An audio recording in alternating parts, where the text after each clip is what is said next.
This is St. Louis Cardinals baseball. It is rainy and cold outside in Milwaukee. Thank goodness we're indoors at Miller Park. Tonight, game one of a weekend series, the St. Louis Cardinals and the Milwaukee Brewers. In the National League, the Cardinals the second best record at 10-4. Milwaukee off to a terrible start, 3-13.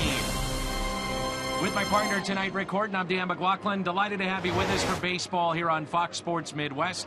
What has happened right now as you look at the Milwaukee Brewers? What's going on with this team? Well, they had a great start a year ago, and they're off to that bad start we just saw this year, and injuries are the big part of it. In fact, it's injuries to a couple of their key players. Carlos Gomez, an all-star the last 2 seasons, hurt his hamstring in St. Louis. Jonathan Lucroy also out, along with their second baseman, Jeanette. This is a team that is really struggling right now. Pitching also a part of their problem. And the pitching for St. Louis has been part of the solution to success and wins. And that means it's Carlos Martinez going tonight.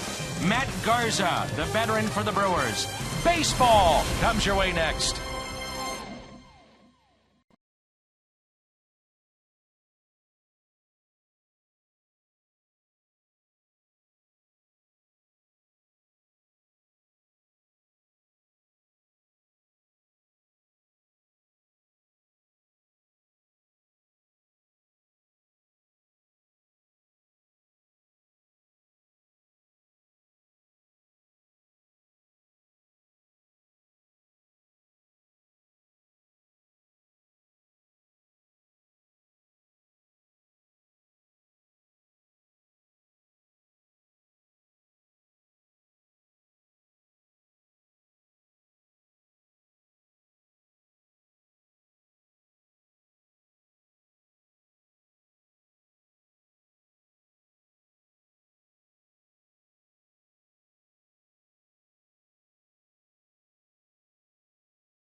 He's got an average over 500 against Garza. Also on that list, Matt Adams, a home run a year ago, 4 RBIs against Garza. He, too, hitting over 500 in his career against the right-hander. Baseball's coming up from Miller Park in Milwaukee. We'll have more after this.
Is brought to you by Budweiser, still brewed the hard way. This Bud's for you.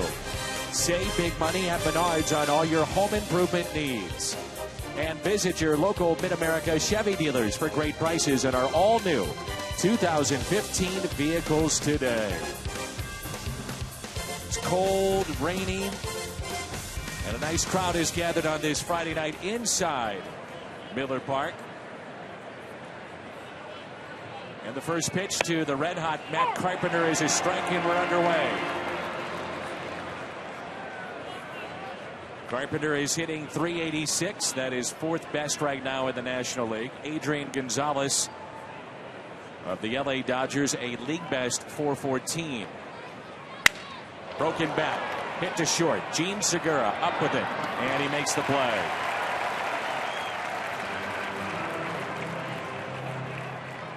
A look at the Cardinals lineup here for game number one as Jason Hayward follows Carpenter. Then we'll see Matt Holliday. Matt Adams will bat cleanup. Johnny Peralta, John Jay, Yadier Molina, Colton Wong, and Carlos Martinez. Middle of this lineup, Rick Horton.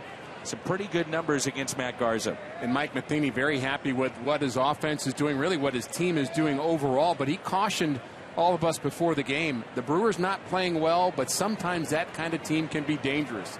They're missing some of their guys due to injury. Guys getting a chance to play. Still the big leagues. You still have to watch out for these Brewers this weekend. Matt Garza had a start against St. Louis at Busch Stadium. In that start, 5 walks. This is the 12th time he has faced the Cardinals. As Hayward chops it to the right side, that stays fair. Stepping on the bag, Adam Lind.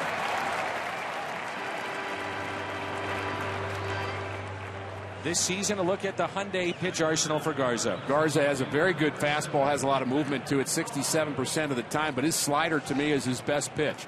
That's his put-away pitch. And when he was in St. Louis, we mentioned those 5 walks, Dan, he just was not getting his off-speed pitches over early. Uses a curveball and a slider both, but I still think that slider is his knockout pitch. It is, as you get a look at Matt Holliday. Holliday is hitting .383, so just behind his teammate Matt Carpenter in the top 5 in the National League in batting average. And that is of interest, his slider. He threw it nearly 22% of the time, and so far he just cannot get the feel for that pitch, and that's the lowest percentage since 2010. When his slider is right, it's a swing and miss slider too. Always up among the league leaders in that category of swing and misses, which means he often has high pitch count games too. And again, the Brewers bullpen may come into play here, not just today, but the rest of the weekend. And they've made some changes since we saw them last in St. Louis. Couple guys out, couple guys in. 1 ball, 1 strike with 2 outs, nobody on for St. Louis here at the top of the first. Matt Holliday has loved hitting in this ballpark. Slicing down the right field line, out of play. 15 career home runs at Miller Park, by the way, for Holliday. Dobbs Tire and Auto Center's defense, Davis, Parra, and Braun. That trio in the outfield, Ramirez, Segura, Herrera, Lind, and Maldonado behind the plate.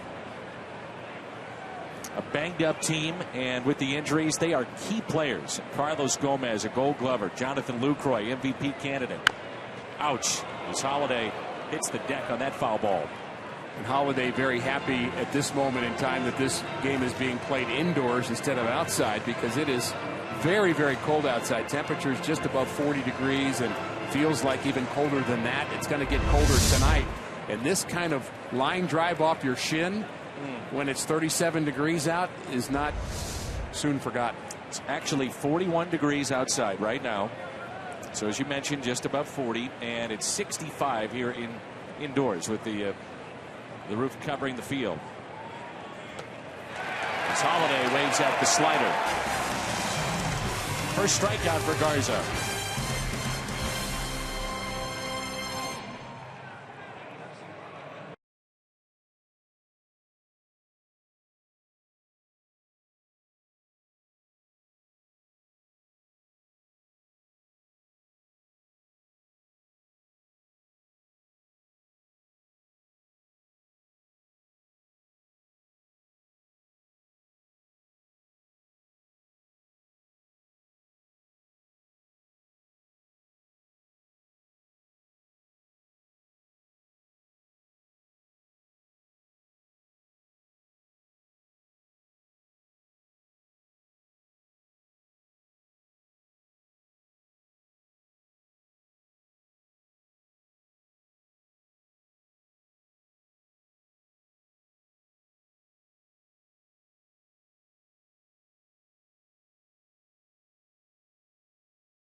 15 different lineups.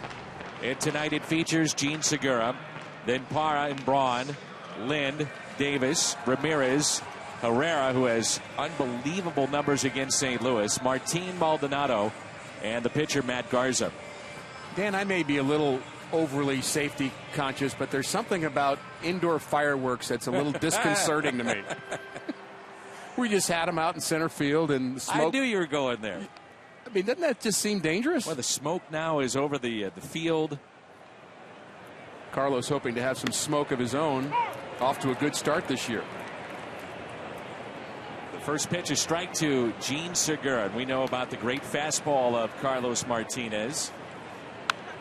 There's the breaking ball, and it's hit back into the seats. The Hyundai pitch arsenal for Carlos. Throwing more changeups as a starter than he did a year ago out of the Cardinals bullpen. He was just fastball, trying to spin that gun. Line drive and a base hit into right. So on the 0-2 pitch, Segura base hit. Dobbs Tire and Auto Center's defense for the Cardinals with Holiday, Jay, and Hayward in the outfield. Carpenter and Peralta on the left side of the infield. Wong and Adams on the right side. Yadier Molina is behind the plate.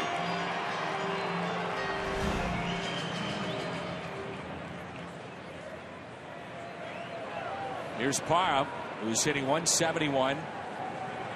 No homers, 2 RBIs. And Rick, I want to further the point that you're talking about with the fastball, which is a dominating pitch. It can be for Martinez. Slowly hit, out at second, the turn out in time. But the average velocity for Carlos Martinez on the fastball has dropped by about 3 miles per hour. So it's more about control, efficiency, going deeper into games, and you have to do that as a starter. And Mike Matheny saying before the game that he's pitching better at that lower miles per hour with his fastball because he's commanding the movement. He believes he's got the sweet spot now for enough velocity and enough movement. He's got that 94, 95 if he needs it, and occasionally you break that out and show hitters that you've got it. But pitching is not all about velocity, and sometimes for a young pitcher, it's hard to convince them of that, but Martinez has gotten the message. Here's Ryan Braun, 259 average, 1 homer, and 4 RBIs. As a team, Milwaukee second from the bottom in the National League. Collectively hitting 218. Some believe he could be on the hot seat. That's Ron Renneke. You feel for a guy who's got his 2 All-Stars out. If you ask Cardinal fans or the Cardinals management, what player can you least afford to lose due to injury? Pretty obvious answer. It's Yadier Molina behind the plate. You ask the Brewers, I think the 2 guys would be Lucroy and Gomez because of what they've meant to this offense. Agreed. And it used to be Ryan Braun. Absolutely. Not sure that's the case anymore. Here's the 0-1. Braun chops it to second. Wong backs up. Out there. No, he dropped it. And they're going to say he's out. They're going to say he's out. And the Brewers will have an argument here. Here comes Ron Renneke. And to the naked eye, it looked to me that he never really had control of this baseball. We're going to, of course, look at it on replay. Ron Renneke out to talk to C.B. Bucknor, who's our second base umpire. I think the Cardinals get a big break here. Well, we'll see if it stands, though. Here's the throw from Wong. Does he have it? I'm not sure that's ever in his glove. It seemed to me that it popped out. It's in there, but he doesn't really squeeze it. In my mind, that was not a transition, and I think the Brewers are going to win this argument, and that'll be an error on Peralta. Remember, this time last year, one of the changes in the rules with Major League Baseball was that a player had to go in the glove to retrieve the baseball, bring it out. And then they realized, now that's not going to work. And they changed the rule mid-season. So they were overly strict on this particular play, then backed off. But I don't think this play would have worked either way. I think this has always been, as we saw on the replay, an error, and I think that's what it's going to be.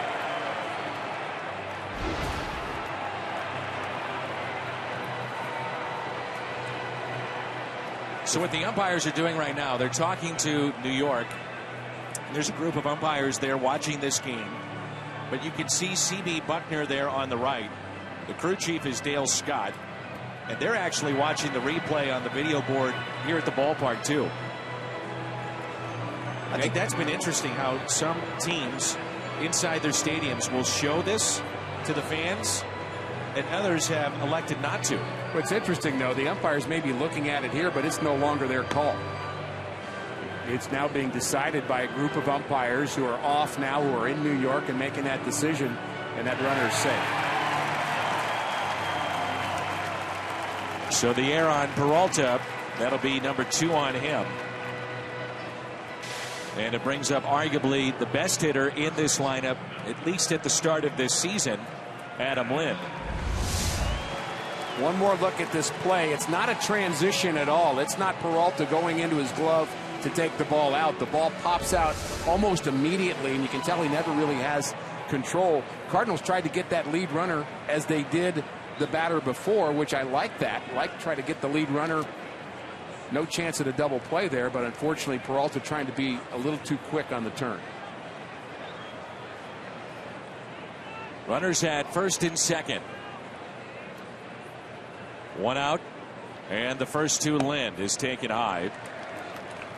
Adam Lind right now is just one of 3 players in all of Major League Baseball to lead his team in hits, RBIs, and home runs. Nelson Cruz has done that with Seattle, and Steven Souza Jr. of Tampa Bay has done that as well.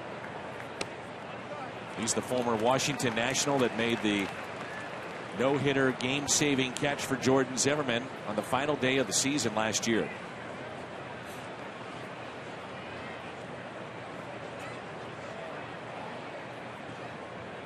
Here's a 2-0 pitch. In the air, right center field. John Jay is back, and he makes the catch. Runners will stay put. So the runners do not tag up. That's par. The ball gets away. No one's at third. Martinez to second, and the Cardinals get out of the inning. Awful base running by the Brewers. Carlos Martinez says thank you very much. And St. Louis out of the inning. Sends us to the second. No score.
Here's Matt Adams out to left, and it drops in front of Chris Davis for a leadoff base hit. So the Cardinals have their first hit. There's so many things that went wrong for the Brewers on that last play to end the first. Where do you start? Well, and something almost went wrong with the Cardinals, too, because it's the throw from Colton Wong, very lackadaisical, over the head of Johnny Peralta. And Parra, who didn't tag up, now decides to go from second to third. He'd have made it, but Braun trying to do too much, going from first to second, and Matt Carpenter very alertly throwing him out. That's the kind of play, if you're Ron Renneke, that makes your skin crawl, because you know your team's off to a bad start. You know you're being scrutinized as a manager. You see that kind of play, and that is just tough to watch for a manager. Johnny Peralta, base hit into center. Very good numbers for Peralta. A .412 average against right-hander Matt Garza. So the first two have reached a pair of singles, and we turn to Rick Horton's Toyota keys to the game. Well, we know the Blues are playing tonight, and we're all saying go Blues in Cardinal Nation, so we've got kind of a hockey motif here. Win the starters face off. So Carlos Martinez needs to be better than Garza. That's key number one. First line scoring, and by that I mean the top of the Cardinals order, which has been so good this year with Carpenter and Holiday especially. And the Blues, well, Milwaukee's been feeling the Blues the way they've started this season, and you just need to kind of keep them there mentally. Like how you tied it all in. It took me, minutes today to come up with that. Seconds, probably. I'm sure you spent all morning thinking about that. John Jay is 9 for 16, a .563 average against Matt Garza. The first two have reached.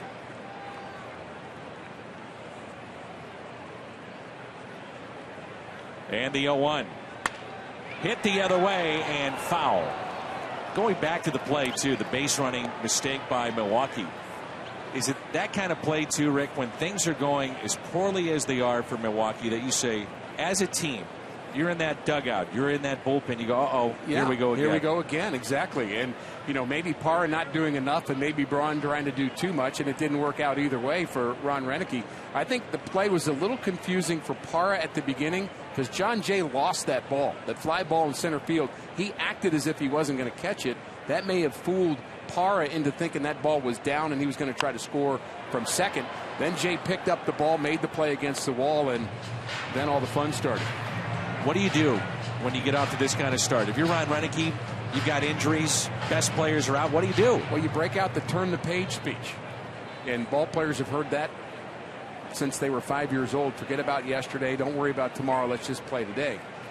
And that's so trite, really, when we hear players say that. But that's how you have to mentally approach it. Don't worry about being 3-13. Again, easier said than done. Jay pops another foul. Slow start for John at the plate, hitting .204, but he made some very good plays in the series against the Washington Nationals. There are the numbers against Matt Garza we spoke of.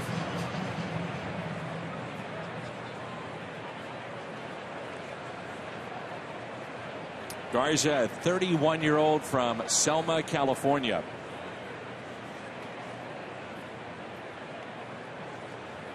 The 0-2. We've seen that intensity with Matt Garza. Has a mouthpiece that he bites into when he's out on the mound. He says he gets that from his father, who is a sergeant major in the Army and has served a tour of duty in Afghanistan. So he's from an Army family, and Dad was intense, and so is he. Bounced and blocked by Martin Maldonado. No Jonathan Lucroy, but I'll tell you what, Maldonado is as good as any starter defensively in the game. The Brewers believe they've got the best tandem of catchers in baseball in Maldonado and Lucroy, and Maldonado, of course, doesn't get to play a lot. They'll at times put Lucroy at first base, or interleague play, they'll DH one of them, but Maldonado is a huge fan of Yadier Molina, and he just worships Yadier Molina. And I got to believe when the Brewers play the Cardinals, there's kind of an extra feeling for Maldonado that he wants to impress. 2-2 put in play, chopped to third, out at second, and safe at first. Runners at first and third. One out for the aforementioned Yadier Molina.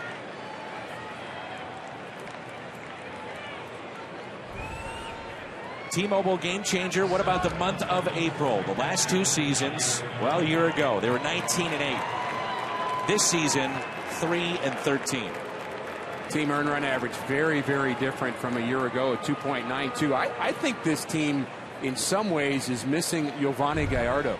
And Dan, we talked about him before the game, but he was a top-notch starter for Ron Renicky. The Cardinals actually hit him pretty well over the years, but they traded him for some prospects. And you look at their rotation now, and everybody's kind of jumped up a spot and maybe a spot beyond where they're really capable of competing. So it's more of the trickle-down effect. I think so. That loss. Here's Yadier Molina. And the ball scoots away. Jay reads it, and he's off to second. So runners at second and third, and that's big with Molina, only one out. That could potentially eliminate that ground ball double play. Gallardo went to Texas, by the way, and reports within the last hour say that Josh Hamilton is being traded back to Texas, where he was a 5-time All-Star and MVP. And an interesting saga with Hamilton, and a lot of twists and turns to that story. And clearly he was in a contract for a team that didn't want him anymore. So maybe this is going to be the best of both worlds. 0-1, a ground ball that's hit to short. Segura over to first. That would have been an ending double play. Instead, 1-0 St. Louis. And the Brewers play back and concede the run, and the Cardinals have kind of manufactured one. And again, that's what happens when a team is winning. Find ways to get runs. Fundamentals really matter. Molina right now, all he's got to do is hit the ball on the ground to get an RBI. No chance with the shortstop Segura, who has a good arm, very good arm, to get the runner at the plate. Yadi does his job. Now it's Colton Wong, who's hitting .379 so far on the road this year, which is a top 10 of the National League. .295 overall.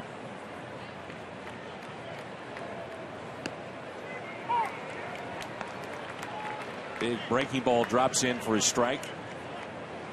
That's the curveball for Garza. We mentioned he has two different kind of breaking balls. He will kind of slow down the curveball. It's more 12-6, more like Wainwright's. He'll use that not as often, but a lot of times he's using that to set up the fastball in. 0-1 pitch.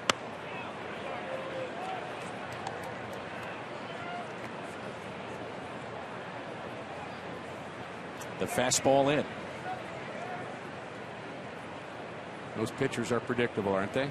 Telling you what, you guys got you figured out, except when I was hitting. That's why I'm here. Well, the problem in this game is once you get it figured out, the other guy's going to be a step ahead of you. So then you've got to jump a step ahead of him, which could actually be one step behind him, if you're following my logic. And it's all about adjustments, is what you're saying. Absolutely. 1-2 the count. So glad you followed my logic. The next to Wong is in the dirt. Colton Wong had just a terrific series against Washington, both with his glove and at the plate. And for a guy that is emotional, wears his frustrations at times on his sleeve, you wonder if that's the kind of series you have, and then all of a sudden he takes off.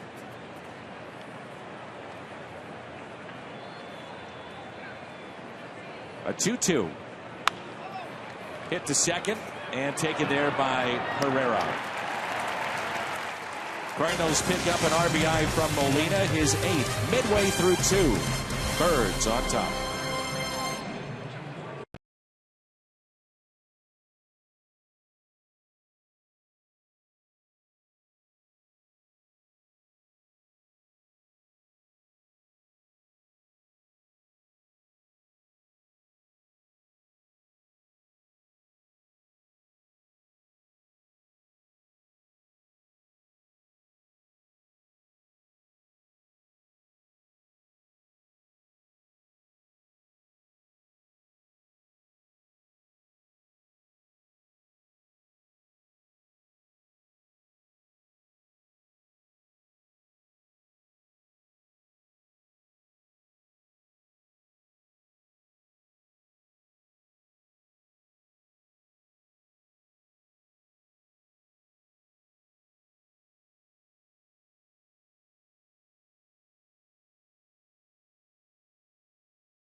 1-0 over the Milwaukee Brewers.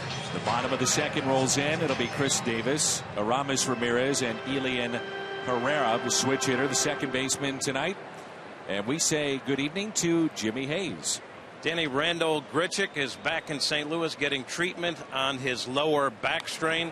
Mike Matheny described Grichuk's progress today as slow, but Grichuk is feeling much better. He told me via text that he can walk and move around normally, which he says is a big improvement. He says he's getting all kinds of treatment, everything from acupuncture to massage therapy. He says no baseball-related activity yet, but he's hoping to be cleared for some of that soon. Dan, he says he sees improvement every day, but for now, he just has to wait and do what the medical staff tells him to do. But he says there is some improvement. All right, thank you, Jimmy. So hard for a young guy when he gets injured, and it's not the first time Grichuk's ever been injured, but certainly he wants to play. Liner out to left. Holiday was spun around, and it one hops off the wall. And Chris Davis in to second base with a leadoff double.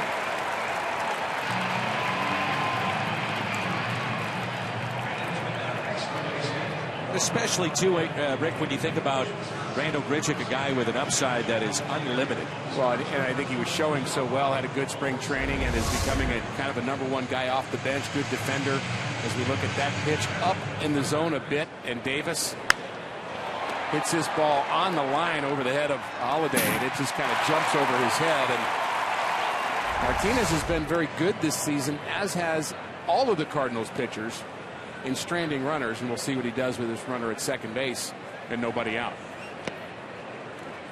As a matter of fact, the Cardinals, and you get a look at Ramirez, the average against Cardinals pitching with runners in scoring position is 142.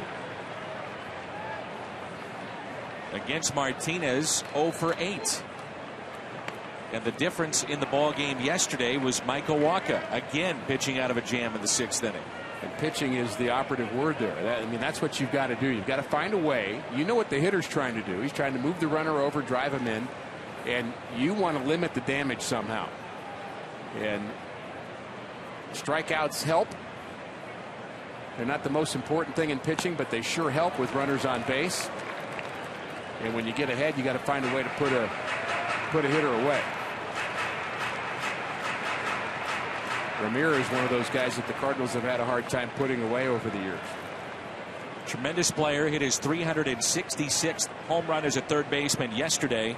He's now 6th all time in Major League Baseball for third baseman in home runs.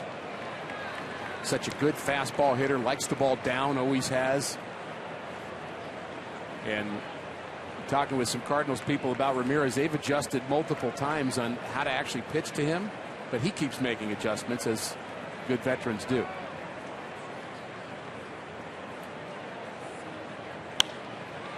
Ramirez to the right side, popped up. Who wants it? It'll be Adams who makes the catch. Runner tags up from second to third. That's Davis. And there's one down. This alert basing running right here for young people. If it's a pop fly foul, you might as well tag up anyway. You got nothing else to do. It's a foul ball. So always tag up. And Davis sees his opportunity as Matt Adams is going away from home plate. If Colton Wong catches that ball, we may have a play at third base. But Matt Adams, kind of wisely, I think, just kind of got the ball into the infield. So here's Herrera, who had a 5-for-5 day, you may recall, against the Cardinals a year ago. Infield is drawn in. Runner at third. Herrera bunt down. And the attempt was there, but strike one.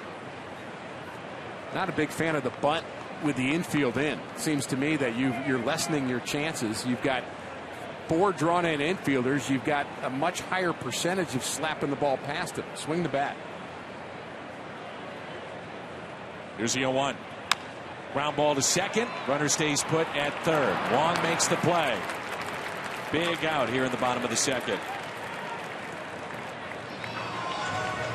Cardinals at 142. The average against them with runners in scoring position. Houston, San Diego, the Mets. Mets pitching has been outstanding as well. You look at all four of those teams, all of them off to good starts. Houston a couple days ago were leading the West. Not sure they still are, but San Diego also a much improved ball club, and the Mets off to just an amazing start in New York. Subway Series beginning tonight. Mets and Yankees. Here's Martin Maldonado. A fastball in there for strike.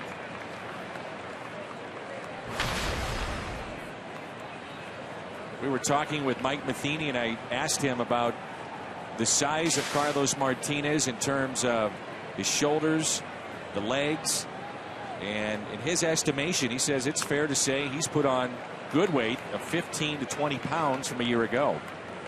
He just looks stronger, looks like he's getting more mature. We again talked about a lot being in the legs, but he's just a bigger guy, and I think some of that is the work ethic. He's starting to follow the starting pitcher's routine that Waka and Wainwright and others do, Lance Lynn, to get themselves ready to go, and so he's putting on good weight. Here's an 0-2. And a call, third strike. And the first strikeout for Carlos Martinez as he pitches out of trouble.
Then we'll see Matt Carpenter and Jason Hayward. Interesting when you look at what the Brewers and the Cardinals have done in terms of playing the infield in. This is the Brewers against the Cardinals in the second. They play their defense back, so all Maldonado can do is point to first base. That's a Cardinal run.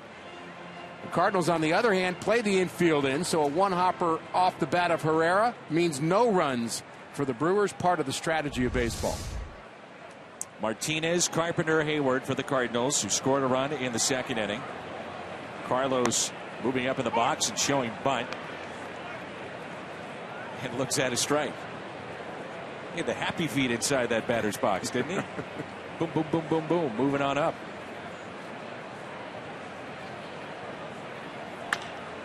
Ground ball. And Segura gets Martinez, who was flying down the line. Watch every out-of-market game live in HD with MLB.TV Premium, the #1 live streaming sports service, real-time highlights, live look-ins, pitch tracking widget, and more. Blackout and other restrictions may apply. Visit MLB.TV. You know, I have mixed emotions about Carlos Martinez flying down the line, and I'll say one name which will bring out right. You were reading my mind. Thought the same thing. And it was at this ballpark in which he was hurt. Just going like down the line, yeah, running as hard as he could, and you'd say on the face of it, well, why isn't that a good thing? But you know, I think if you're a pitcher, you've got to run under control and make sure you're not kind of risking injury, and hamstrings can happen. We saw it happen with Carlos Gomez when he was hustling down the line against the Cardinals. And, do you hustle? Absolutely. But there's a degree to which you got to make sure you're under control and not going to get hurt.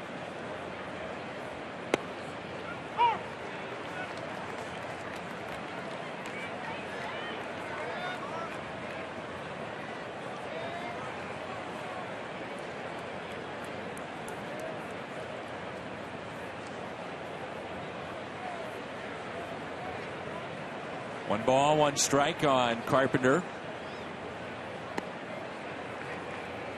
What a start for Matt Carpenter. And you talked about his average, his first plate appearance, but he's got more than an average going right now. He's a dangerous at bat. He's shown power. He's getting his doubles and driving in runs. I mean, he is a force at the top of that lineup in the early going.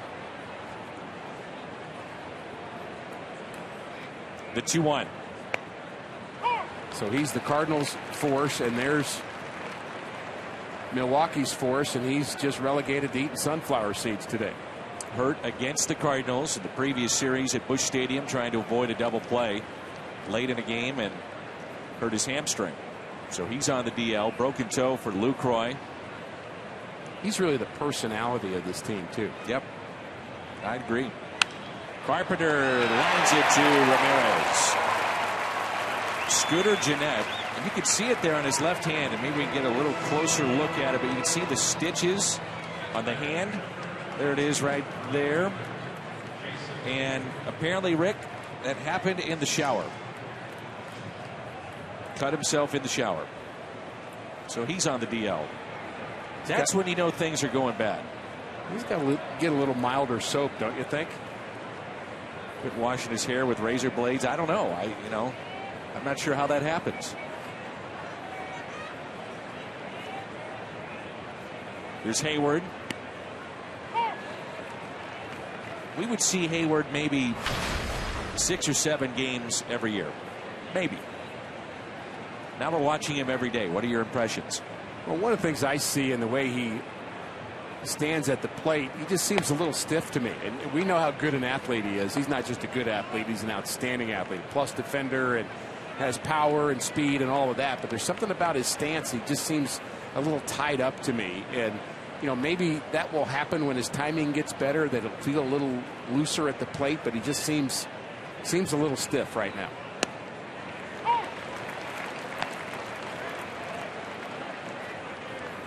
One and two. There's a feel, there's just a way baseball players look that's very kind of fluid. The elbows together, the hands close to the head. I've seen a lot of ground balls to the right side, so that outside pitch, many times he's trying to pull it and then up and in, or a pitch even just up in the zone. He's not able to hit that pitch. And to be fair to Jason, clearly a very, very small sample size. But, when you're a pitcher, you're looking at, where do I think this guy looks vulnerable? And is he tied up a little bit? Can I get him inside? Hayward, well hit.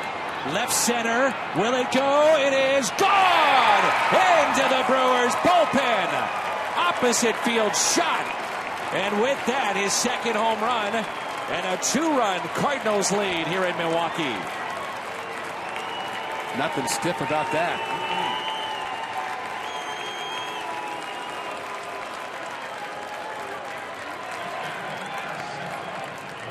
And that's the power of Jason Hayward on display. He's not necessarily a pull hitter with his power. Scouts that saw him in Atlanta said he's a little bit like Matt Holliday in terms of having that opposite way gap power, and that's what we saw there. Now Matt Holliday. He did go for strike one. Struck out back in the first.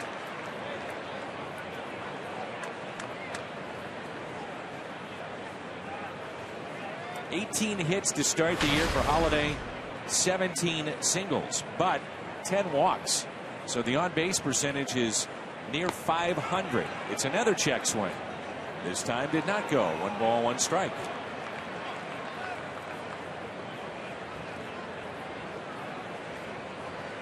The Cardinals have had a pair of teammates the first 14 games of this season reach base some way, somehow, in Matt Carpenter and Matt Holliday every game. And last time the Cardinals had that was in 2009 with Albert Pujols and Chris Duncan.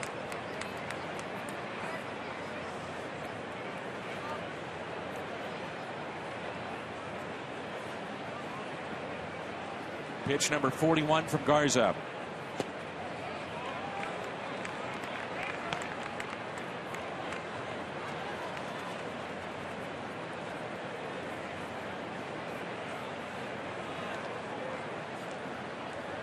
Garza last year, 27 starts, 500 record, went 8-8.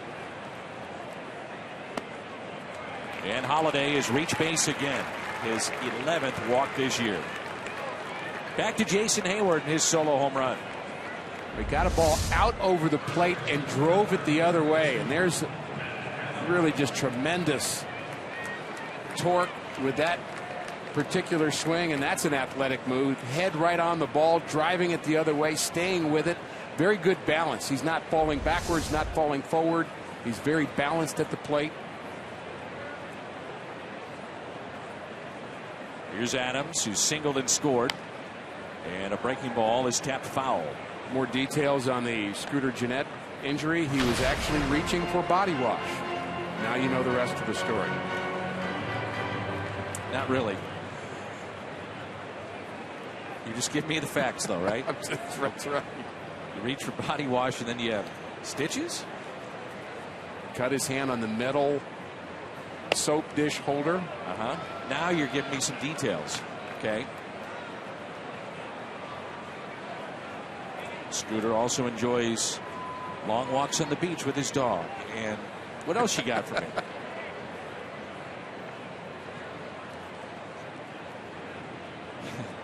Short lead at first, and here's a 1-1 pitch to Matt Adams. Matt Garza, back in 2008, you may recall, was the ALCS MVP. Won games 3 and 7 over Boston while playing with Tampa Bay. And at that time, he was just 24 and the youngest championship series MVP, surpassing Mike Boddicker, who was 26 for the Orioles in 1983. Adams out in front.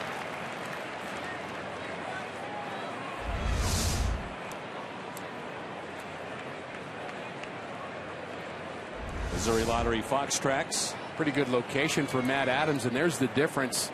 Hayward on a pitch away stayed on it, drove it the other way. Matt Adams pulled off just a bit on that pitch down and away. Just a slight difference, and that's something the pitcher can see, Dan. They can see the hitter's balance reaction either towards the outside corner or away from, maybe away from home plate, and they try to exploit that.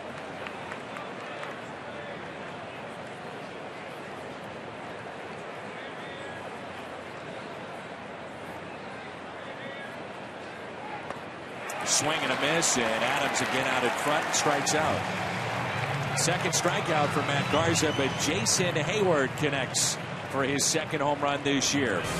He went the opposite way into the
Cardinals baseball on Fox Sports Midwest is brought to you by Ford, the official cars and trucks of the St. Louis Cardinals. And Jack's Hottest Sandwich is back. Head to Jack in the Box for Jack's Blazing Chicken Sandwich. Here's Matt Garza. The first pitch taken just a bit high from Carlos Martinez.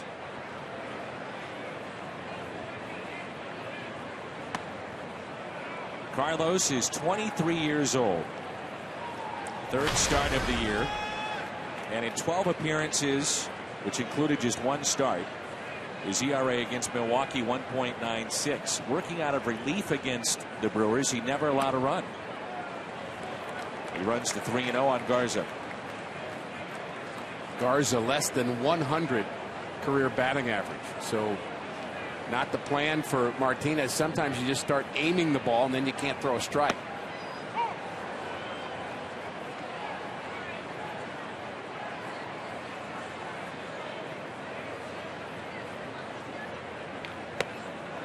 Pitching of the Cardinals in general. Relief, the closer, the starting pitching collectively has been remarkable. I like what the bullpen has done for Derek Lilliquist as much as what the starters have done. Rosenthal's been good in the ninth. But I think you're getting a lot of guys kind of auditioning for that 7th inning spot, 8th inning spot. Jordan Walden has shown great promise, and think about Mitch Harris being now a part of that bullpen. The Cardinals got an extra man out there. That's not what you want to see to start a inning. So leadoff walk leads us to our Kia in the driver's seat. What the Cardinals pitching has done so far collectively this year. And again, it's a remarkable run. Cardinals since 1914 through the first 14 games. ERA 2.06. Well, you think about some dead ball era ERAs in that particular list, and 2015 numbers competing with that, and some certainly pointing to the fact that offense is down overall in baseball now. Home runs are down.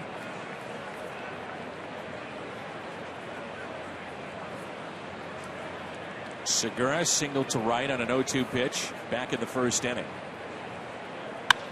Up the middle, off the mound into center field.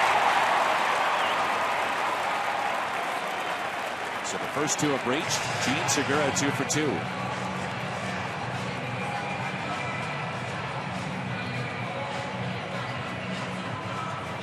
A lot of first ball swinging for the Brewers. I think they're thinking that may be the best way to attack Carlos Martinez. Don't let him get ahead, then get that curveball that he's developing and becoming a strikeout pitch for him, and again get that humped up fastball that he's getting up to 95 plus tonight. Don't let him get ahead, then you become vulnerable to the strikeout. Still with runners on all 3 innings now. Here's Parra. Get into a fielder's choice. Martinez broke his bat back in the first inning. First and second, nobody out. 2-0 Cardinals as Parra looks to bunt, and it's a foul ball. The Brewers yesterday snapped an 8-game losing streak. And at home overall, Ron Roenicke's club is 2-8.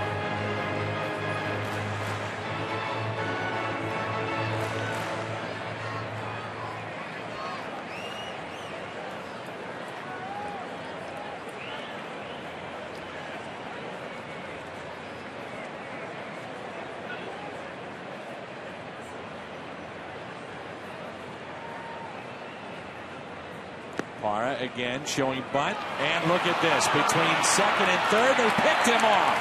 Oh, they're going to say he's safe. They're going to say that Carpenter never had the tag down.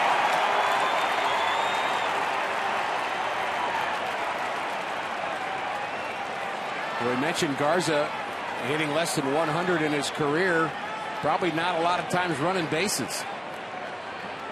And Molina picks him off, and we may have a review here at third base as the throw from Peralta comes to Carpenter, and why isn't he out? Is he tag? If he tags him, he's out. He tagged him, he's out. You know, Matt Carpenter, give him credit.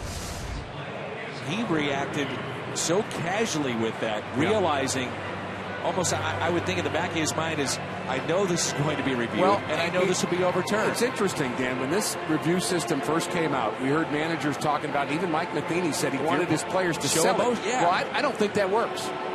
Because what happens is players are going to see it with their own eyes anyway, and they're going to go talk to New York, and New York's going to review it.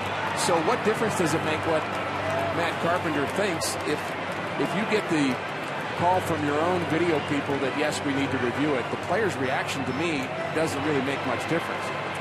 He was undoubtedly out. And now we just have to get New York to agree. Yeah. That didn't take long. And again, Milwaukee, I find it interesting with Parra, who's your second place hitter, bunting in this spot at home, down by 2 runs. Now you run yourself into an out. You had the previous inning in which you had the infield in, 1 out, runner at third couldn't score. You had the first inning, the running snafu. I mean, they are finding ways to run themselves out of innings right now. Totally changes the complexion of this inning. And again, you can give the Brewers a little bit of leeway on that because you got a pitcher running and they're not the most adept runners, but still it just piles up when you're a team that's lost 8 of your last 10 games, and not the start to this game obviously that Renicky was hoping for. If you're not playing well, you've got to do all the little things right, not the other way around. 2 balls and 1 strike.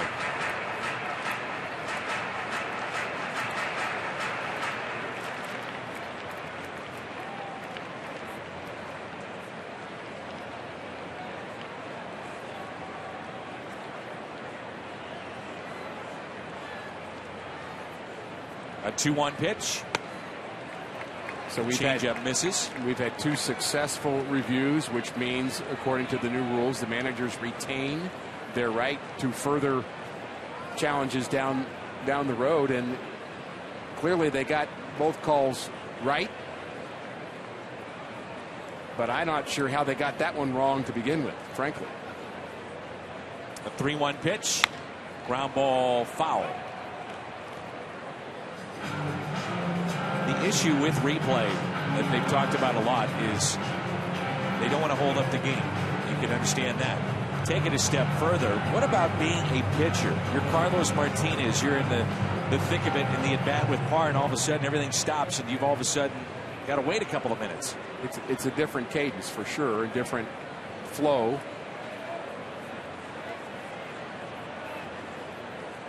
Runner goes on the 3-2. Strike him out and throw him out. It's a double play. The second double play by the Cardinals turn tonight. And they may review this one. Segura motioning to Ron Renicky, wanting to make sure that this is reviewed. So the Cardinals are being asked to stay on the field. Segura basically said, I'm not leaving. After he slides in, there's the throw. Is he out or is he safe? He shakes his hand. Nope, I'm staying here. Tries to dive for the back part of the bag, which is very good base running by him. And that's a close play. That one's kind of not so obvious to me.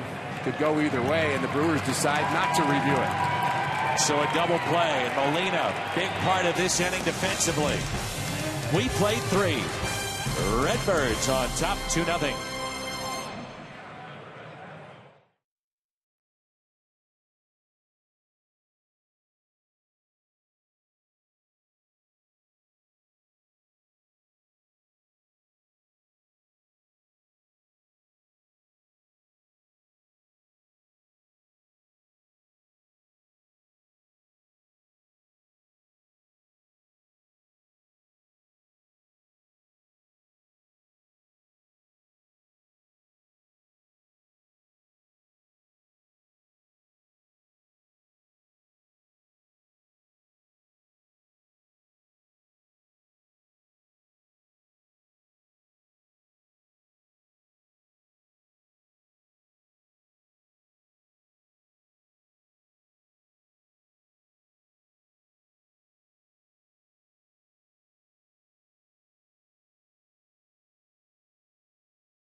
He'll lead it off, and the tag here of Segura that you just saw on the left. Did he get him? So close, Dan. I would say that could go either way. And the out call was made.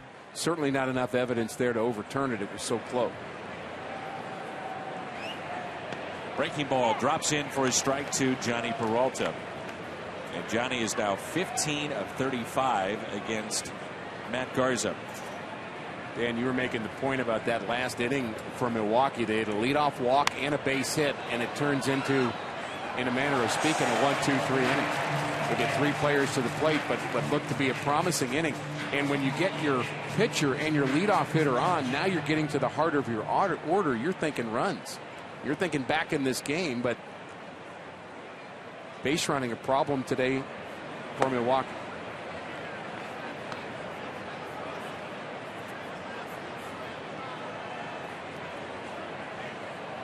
Is a rebuild out of the realm of possibility? That's what they're talking about here with the Milwaukee Brewers, potentially, because of how they finished up September. I mean, you got to remember, the second half of last year, the team was not a good team. And in September, they collapsed. And now you couple that with this start. Well, that's part of it, too. Is it a possibility? Yeah. Could we look at this team 2 months from now and say this is an entirely different team? They've got 2 guys up from the minor leagues. All of a sudden, Gomez is best player in the National League, and Braun regains his form, and now you look at this team as a contender. It could happen too. Segura hesitated, safe at first. He just double pumped a little bit. Whether or not he had a grip on it to fire it over to first, he's got a good arm. But Peralta is safe. Let's take a look. He gets it on the backhand, and there's the extra crow hop. And again, a close play at first base. Peralta hustling down the line. It's probably going to go as a hit, but the hesitation by Segura cost him. So it's ruled an infield hit for Johnny Peralta. Now John Jay.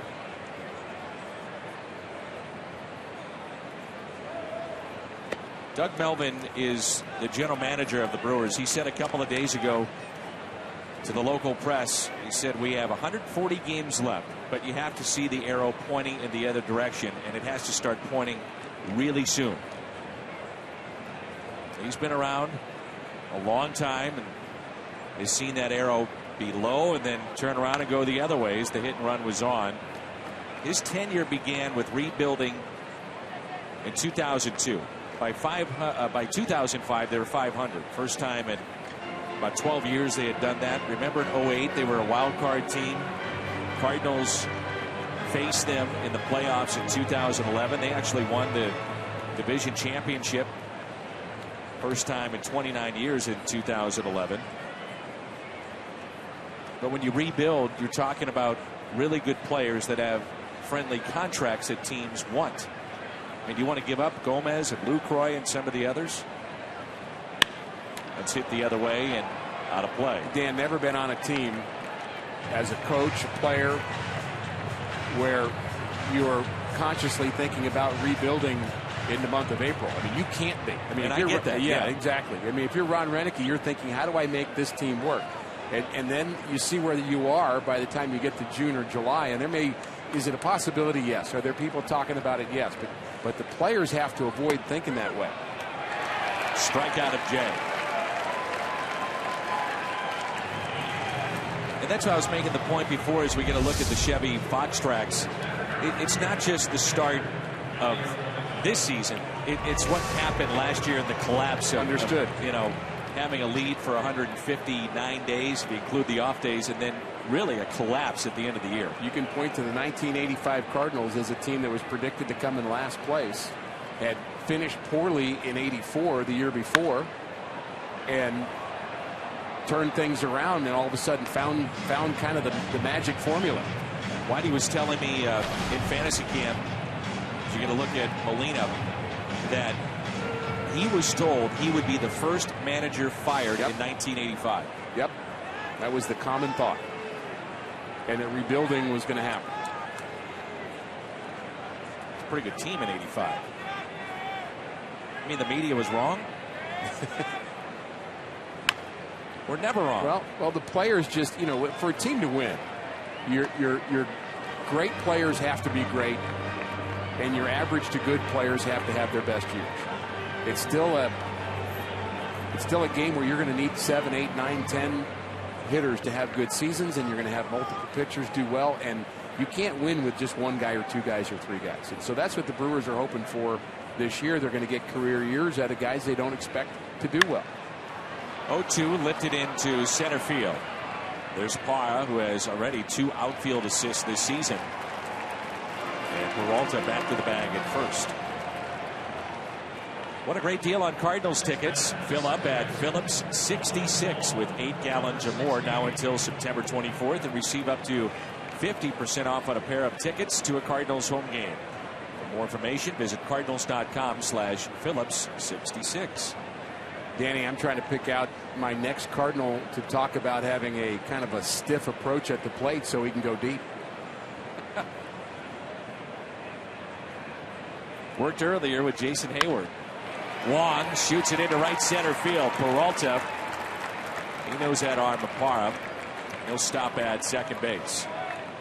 So at least you get Martinez through the order here.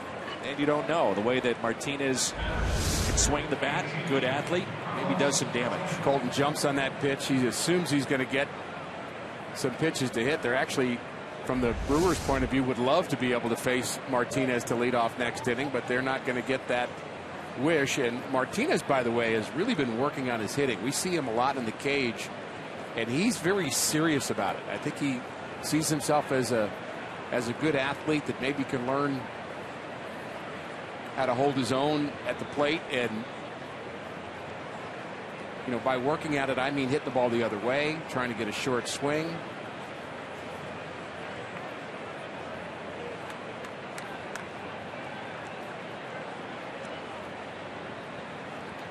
Martinez, a former shortstop, converted to pitcher.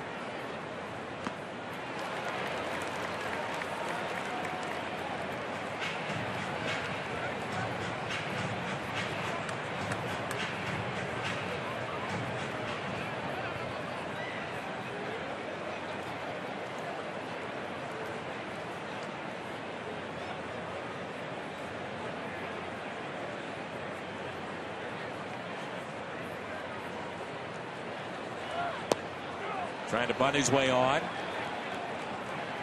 And he went. 0-2. 3 hits for Martinez in his career. If you're wondering if he has picked up a base hit, he has.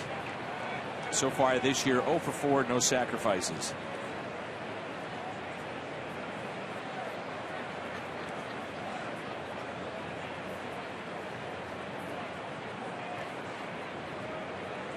Cardinals with 5 hits so far against Matt Garza. Runners at first and second. The 0-2. The foul ball.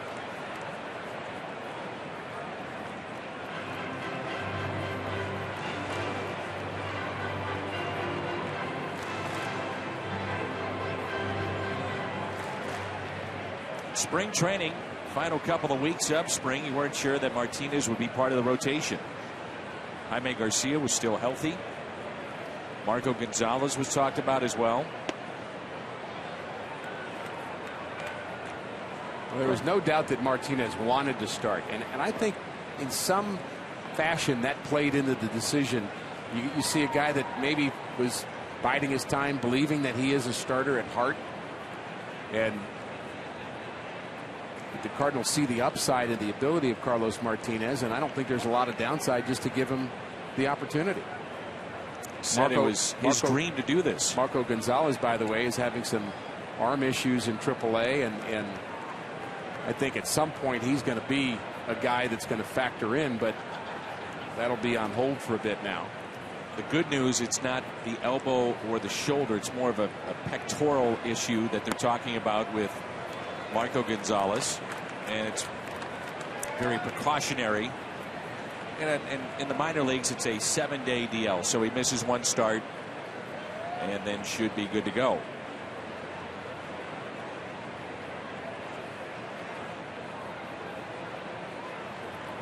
Two balls, 2 strikes with 2 on. A swing and a miss. Martinez is the fourth strikeout for Matt Garza. 2-0 St. Louis, midway through 4.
It's been an adventure tonight on the base paths.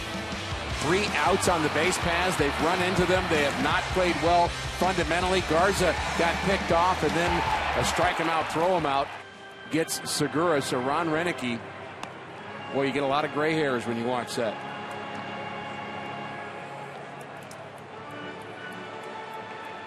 Mike Matheny telling us before the game tonight about a really neat story that involved his starting pitcher, Carlos Martinez, and a trip with 14 and 15-year-old kids down to the Dominican.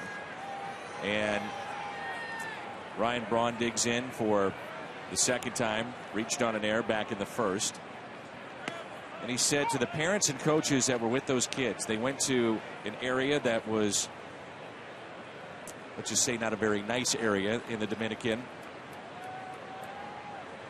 One of the poorer areas, and they went to an open field, just threw baseballs out and said, go play. This is how the kids down here do it. And it was about a baseball trip, but also trying to help some families out as well when they were down there. And Mike had called Carlos Martinez to make an appearance, and Carlos came out and spoke to the kids in Spanish, those that were from the Dominican, and also those that were with Mike that only spoke English. And he said Carlos had a very poignant message for both groups. One was in terms of the American kids, realize what you have, be careful after what had happened with Oscar Taveras. And then those that were with the Dominican side of things, and the kids mixed together, which was really cool what Mike said. But his message was, look over there at that house, which was a rundown house, a very poor area of the Dominican. He said, that's where I'm from. This is the type of house I grew up in, and don't give up on your dreams. And what Mike said about the 14-year-olds when they gave them the baseballs and they first sent them out to that field, he said you had to tell all the dads and all the coaches, now leave them alone. Just let them do whatever they want. And by the time they started playing and having fun, there were hundreds of kids from the community that had joined them. I thought that was a terrific part of that story. Carlos also pitched to some of those kids as well. Game 5 between the Blues and Wild coming up tonight at 8 on Fox Sports Midwest or Fox Sports Midwest Plus. All you have to do to find the channels in your area, head to foxsportsmidwest.com for channel numbers. Good luck to the Blues. Really neat story, though, wasn't it? Terrific story. And Mike's eyes were just lighting up talking about it. And you know, we're with Mike every day, and he gets stories about their questions about this pitcher and that player and this decision he made. But when he was talking about those kids experiencing this really this tremendous opportunity of connecting with young men from the Dominican Republic and kind of sharing the love of baseball with them. I mean, he was just loving that conversation, Danny. But then I asked Mike, I said, well, Carlos pitched. I said, I guess those kids had no chance, huh? He said, well, he started out pretty easy. Then he realized the catcher was pretty good, and that's an excellent changeup by Martinez for the strikeout. And he said one kid really felt like, you know what, I can get to Carlos Martinez. And, well, and he didn't. Old Carlos decided to dial it up to about mid-90, and then all of a sudden he was lights out. And he dials this one down and throws that changeup up in the zone a little bit, but it fooled Lynn with the change of speed. And, you know, when we first saw Carlos Martinez, the high 90s velocity certainly stood out, but the Cardinals were talking about him more in terms of having the best changeup in the organization. That's the word we kept hearing about Carlos Martinez. But again, out of the bullpen, it's hard to get a rhythm for a changeup. You don't want to throw a ball slow with 2 runners on base in the 8th inning of a tie game. It's the breaking ball. What many don't know, as you're going to look at Chris Davis, is that Carlos is the father of 2 little boys, Kevin and Kenny, ages 2 and 1. That he and his fiancee Laura, and those 2 have been together for years. That's his fiancee, and he's very, very proud, obviously, of his children, his wife to be, but also the Cardinals have talked about really a newfound maturity with Carlos Martinez. And he takes great pride in being a dad, and they just think he's starting to come into his own in many ways. Right now, he's 1 strike away from striking out the side. As he fell down on that pitch, a breaking ball. Carlos, a little smile, and he says he's all right. Well, he's smiling because he's throwing 96, 97 miles an hour, too. But this is a curveball, just loses his balance at the end, and no harm done. The 2-2.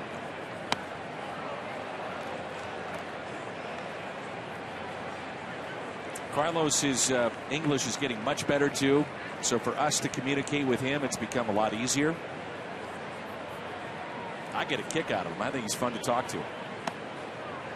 Again, Martinez slips and falls for the 2nd time in the at-bat with Chris Davis, and that's the 2nd walk. Well, my Spanish is getting worse, so his English getting better is actually a good thing.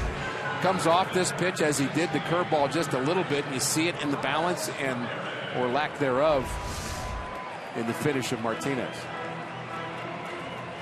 There is no doubt, and I mean this sincerely, that when teams are looking at managers with so many players coming from the Dominican, Venezuela, Puerto Rico, managers will have to be able to speak some sort of Spanish to be able to communicate with these players.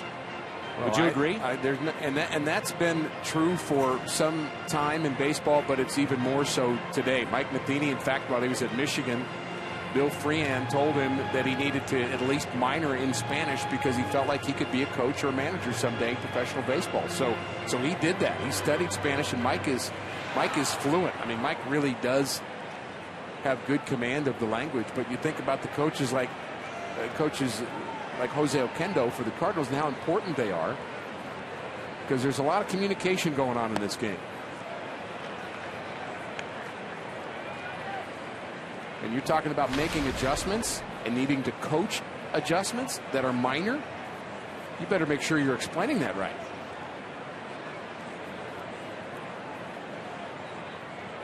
.1-0 to Ramirez, and a high strike, and Aramis didn't like it one bit. Imagine, Danny, how sometimes it's hard for us to explain it even in English, what it means to stay back a little bit more and not turn your hips and maybe finish more towards home plate, not come off. Well, now try to say that in your second language. Sure. Nice block by Molina. No chance to get the speedy Chris Davis. He's in scoring position. Well, that missed curveball from Martinez may have not been a big important pitch that he threw to Davis because it was just a foul ball, but it's thrown him out of whack. Every pitch since then, he has come off towards the first base side, and he has not landed with good balance, maybe overstriding a bit. maybe overthrowing a bit.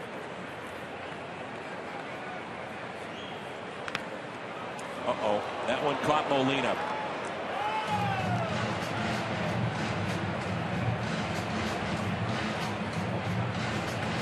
He's saying okay as he limps. There's the changeup. Right on the right knee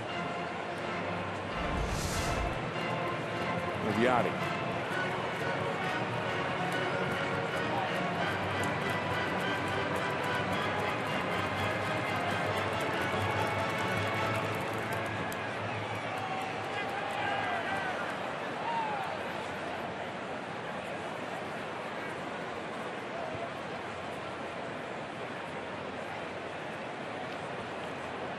A 2-2 pitch to Aramis Ramirez. And he waved at it. And Martinez strikes out the side. Little Louis T out there, too, for Martinez.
Carpenter, Hayward, and Holiday for St. Louis. Top of 5, 2-0 St. Louis. Cardinals picked up an RBI from Yadier Molina in the second, and a solo home run in the third from Jason Hayward. Talked about the contributions of Matt Carpenter going beyond just his ability to get on base, but he's really having a dangerous year too. He's just really put up good power numbers, really been a complete player at the plate. Riding an on-base streak of 21 dating back to last year, longest in the major leagues. He's hit safely in the last 10 games, and he's had multi-hit games in 8 of the 10. I mean, we are talking about a red-hot Matt Carpenter right now.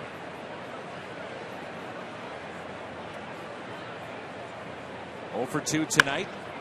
That changed in a hurry. Base hit into left center. Dan, there's a lot of ways to measure the ability of an offensive player, but one of the ways that's really coming into vogue is OPS plus, and that is a stat that combines the power or the slugging percentage of a hitter and also his ability to get on base, meaning the on base percentage, and it's adjusted for ballparks in the OPS plus. And you look at the numbers for Matt Carpenter, the average player in the OPS plus is at 100. So those 3 guys up over 200 shows what kind of start they're having to the season. Here's Hayward, and he chased a pitch up. You could argue that your best offensive player is the guy that gets on base the most. Or you could argue that your best offensive player is the guy that drives the ball the most. And what that stat argues is we like the guy that does both. And that's Matt Carpenter so far in 2015. Hayward 1 for 2. 2-out solo home run to left center in the third. The check swing did not go. I think the amazing stat when I look at Matt Carpenter coming into play tonight: 8 doubles, 6 strikeouts. Struck out more than I think he should strike out a year ago. And I think some of that's a product of the deep counts he was working a year ago. 1-1 is tapped up the first base line and foul. And I think it's about time that I say that Jason Hayward looks a little stiff at the plate.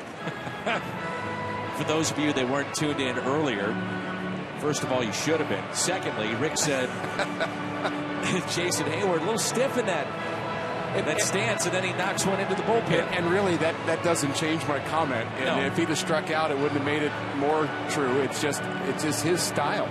And I think players develop their own style over years. He's a very tall hitter, which is tall player. For the game of baseball, you don't have many guys as big as Jason Hayward. Ground ball to Garza. Underhands to first and Carpenter to second.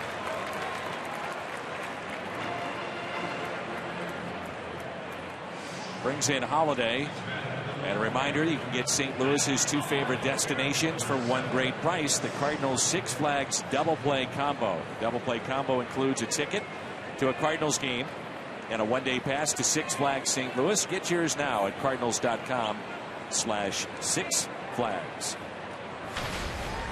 11-game homestand is coming up beginning on Monday with the Phillies in town. You a little surprised no throw at second base on that play? Very, because I think he would have had Carpenter. But Garza was, it seemed like, very casual going to the bag.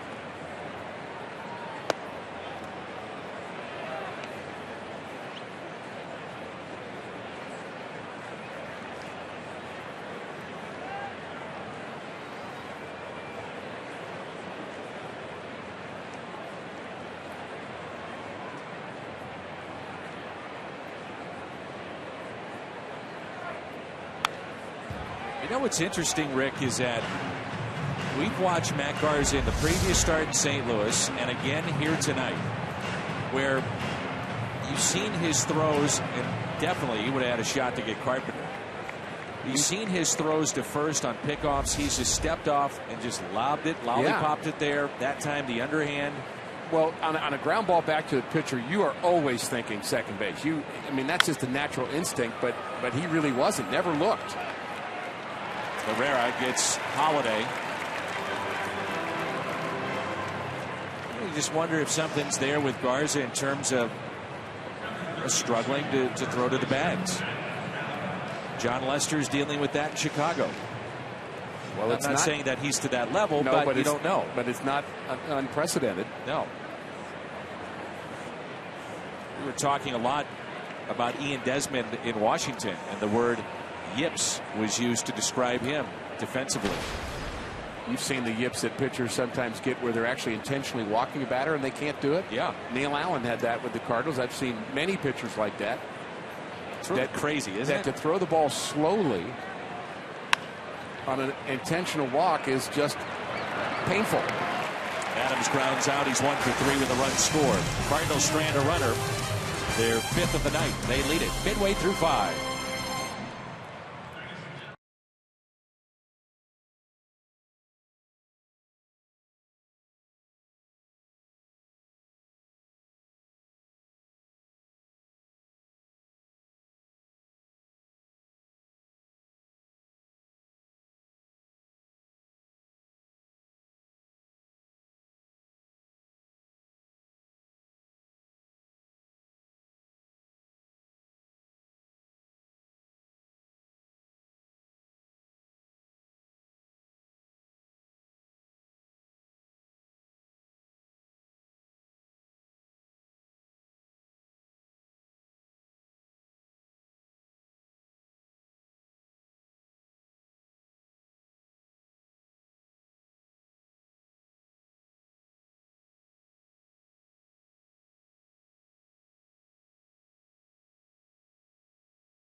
Yadier Molina may be leaving this game as he took a foul ball, you may recall, off the right knee or thigh, and he is taking himself out of this game.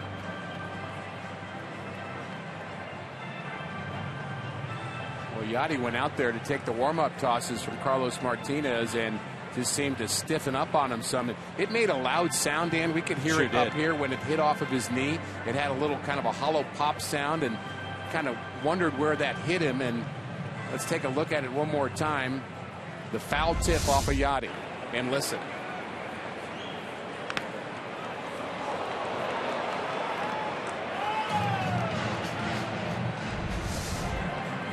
So Tony Cruz will take over. Cardinals are short on their bench. They've got the extra reliever today and just 4 players. So taking Yadi out here certainly changes what Mike Matheny may do later in this game. One more look at it, and there it is right off the kind of the top of the knee, maybe the inside part of his kneecap, but it had that little pop sound to it. And Yadi was able to finish the inning and go out for the warm-up tosses, but Mike Matheny thinking the best thing right now is to have Yadi sit.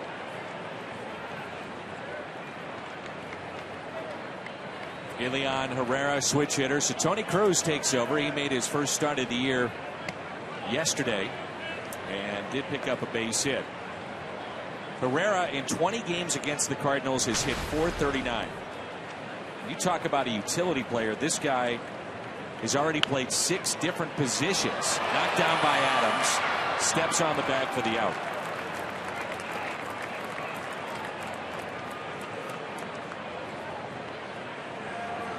The BJC Healthcare difference makers.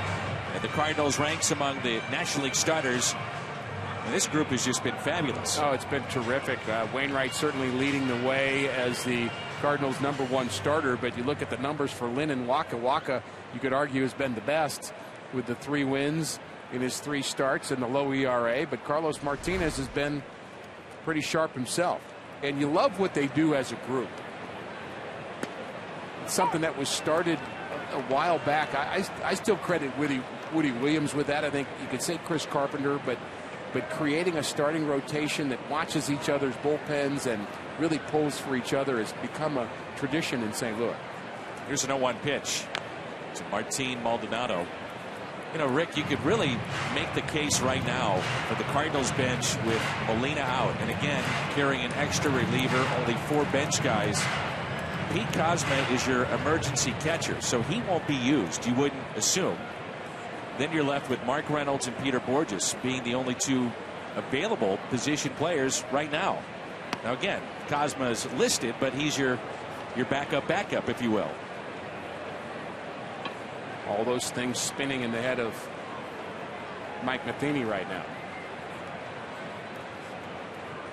It's Pete Kozma right there, who did put on the equipment and catch a little bit in spring training, and that pitch just exploding back into the hands of Maldonado, and that strikeout number 6 for Carlos Martinez. Very simple delivery and in on the hands, and boy, very tough to hit a pitch moving that much at the last minute. Tied him up. There's Matt Garza, who walked back in the 3rd. 4-1.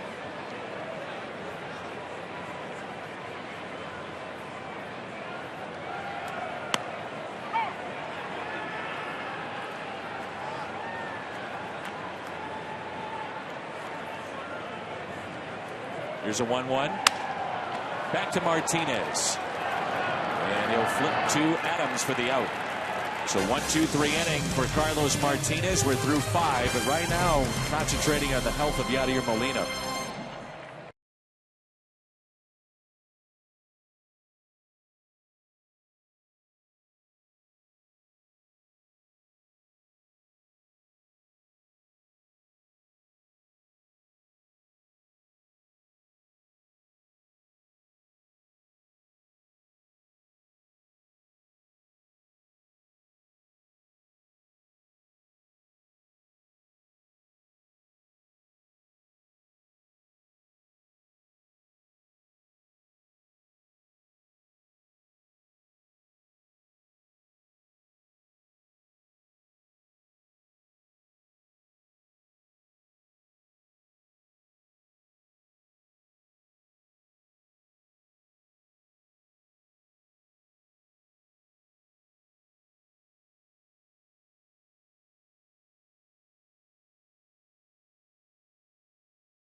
Top of the 6th, and it's 2-0 Cardinals on top. Peralta, Jay, and Tony Cruz for St. Louis. A game of missed opportunities early on by Milwaukee. See Maldonado talking there with Johnny Peralta. I wonder if he's asking him about the health of Yadier Molina. I'm sure he is. And you think about how important Molina has been to Maldonado in his development as a player, and nobody likes to see that. High fly ball, deep left. Did he get enough? Get going. Gone! Johnny Peralta, a high, towering blast, and his second home run. And the Cardinals add to their lead. It's 3-0.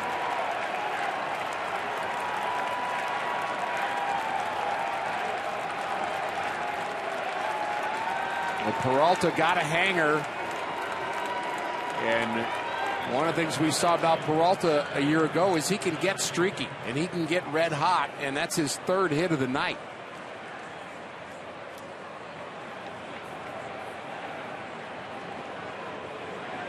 Made his starting pitcher happy. Martinez giving him water. Oh, yeah. Even when he's starting, he's happy giving the guys water like he did last year.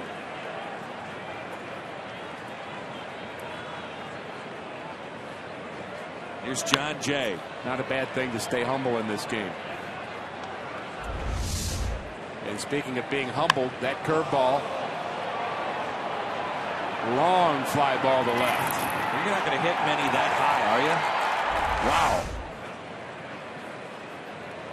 0-2 pitch to Jay, and a ground ball to short, taken by Gene Segura for the first out. Peralta with 21 home runs a year ago. Now with his second, and he's up to 8 RBIs. And how about what he's done here against Matt Garza in his career? These two hooked up a lot in the American League. And Peralta is now 17 for 37 against Matt Garza.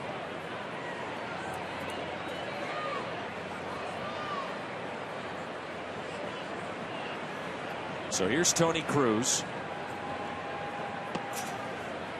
Milwaukee pitching, just how bad have things gone this year? 2 quality starts in their first 14 games. A quality start, 6 or more innings, and 3 or fewer runs. Last 2 have been good starts for them.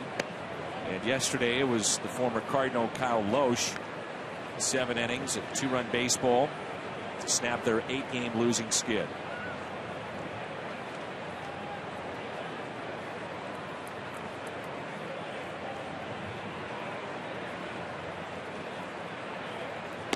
We're hoping the foul tip that went off the right knee of Yadier Molina, maybe just a bruise or something that has to get ice on and leave the game, and hopefully won't be a big deal. One of the things that impressed me, and I'm sure Mike Matheny saw it, is after Yadi got hit, I like the way he stayed on Carlos Martinez for that next pitch and the strikeout of Aramis Ramirez. A catcher's job is to be selfless. And even though you're hurt, that doesn't help the pitcher to know that you're hurt. You've got to find a way to get the attention off of you and on Martinez, and that's exactly what Yadi did. So he gets hit, he's hurt, he's limping, and yet he points out to Carlos Martinez and says, let's go, calls a curveball, and it's strike 3, inning over, and Yadi can't answer the bell for the next inning. I love that in a catcher. Selflessness.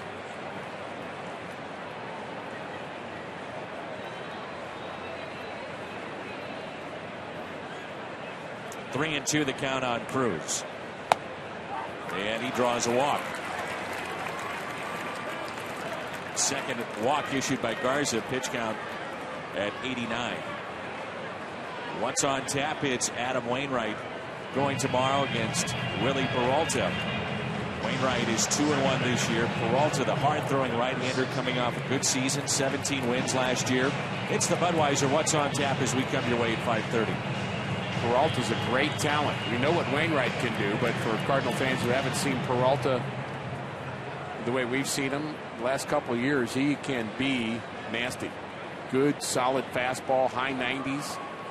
He's a handful. Colton Wong.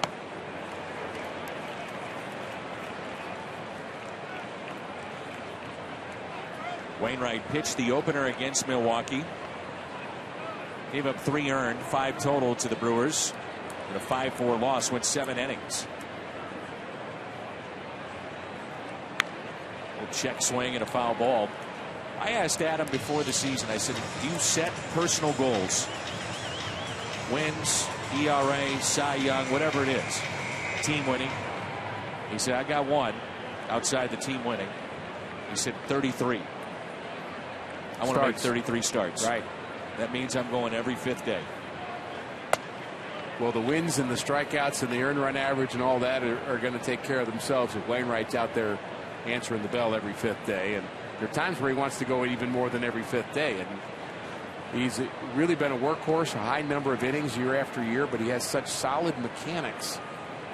I think that's a reasonable thing to expect.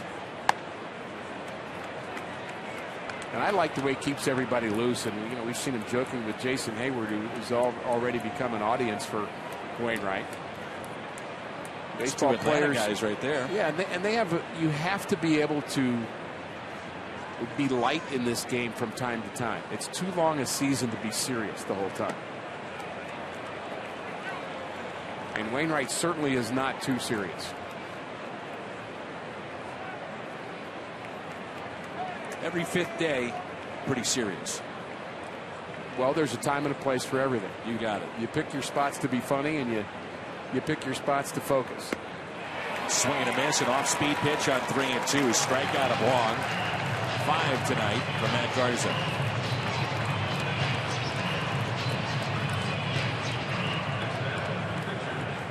I have some homework for you to do, and me. You want me to get Wainwright mic'd up for a game? No, not yet. I was talking with John Smoltz. He was in Washington working for MLB Network this past week. And he said he might be a part of history, not just going into the Hall of Fame, but he said, I could be one of the guys, the last guys, that's had one Tommy John surgery to make it into the Hall of Fame. He said, think about it. The guys that are in now aren't Tommy John guys. He said the guys that get it now are younger. You know, they're getting it at 20, 22. He said, people forget I was 34 when I had Tommy John surgery, which then led us to Adam Wainwright. And he said Adam Wainwright is good enough, and he'd be the one guy that might be able to get in to match what I've been able to do with Tommy John surgery. I found it incredibly interesting what he had to say. That's a great conversation. Well, you have Tommy John, you're missing a season. That's one thing.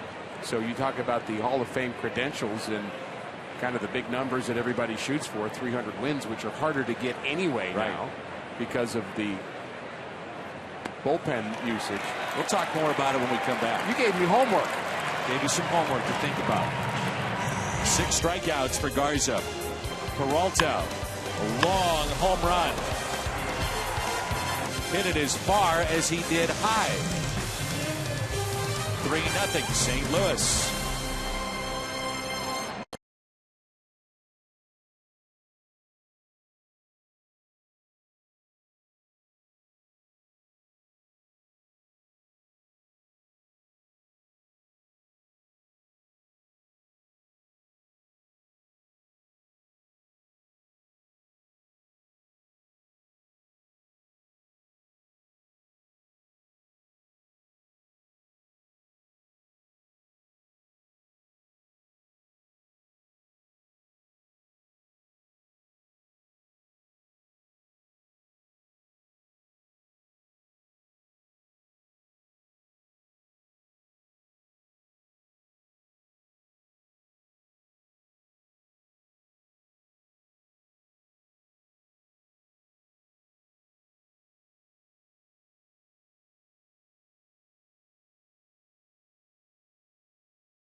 2015 season. If you're looking for ways to save some cash or find a great value at the ballpark, make sure to check out the Fan Value Corner at Cardinals.com/values.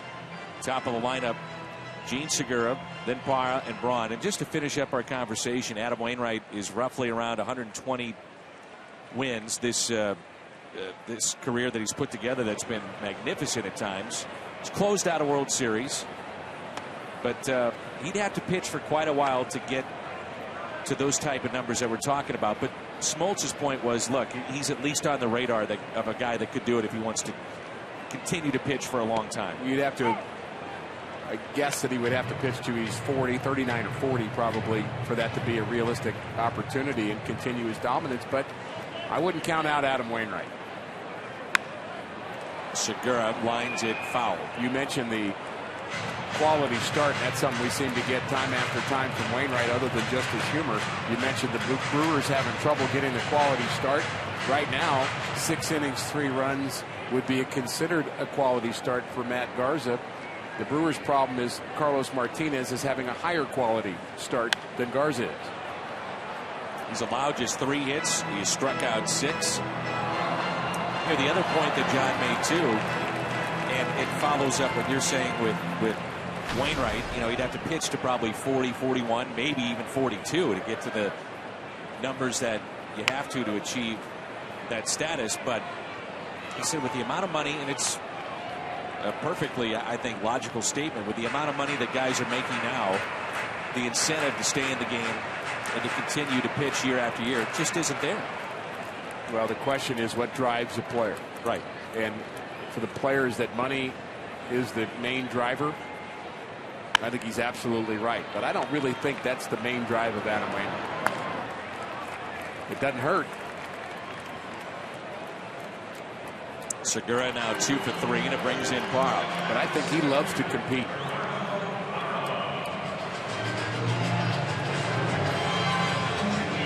Really a franchise-changing trade to bring in Adam Wainwright to St. Louis, and the mix of Carpenter and Wainwright.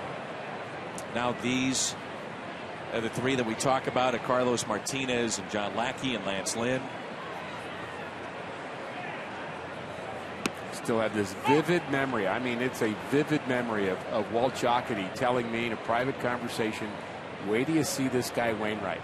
It's not the name that we're all talking about, but wait till you see this guy Wainwright. He's going to be a difference maker for us at some point, and clearly he has been. Difference maker in the final month and a few days of 2006 in the regular season after the injury to Isringhausen.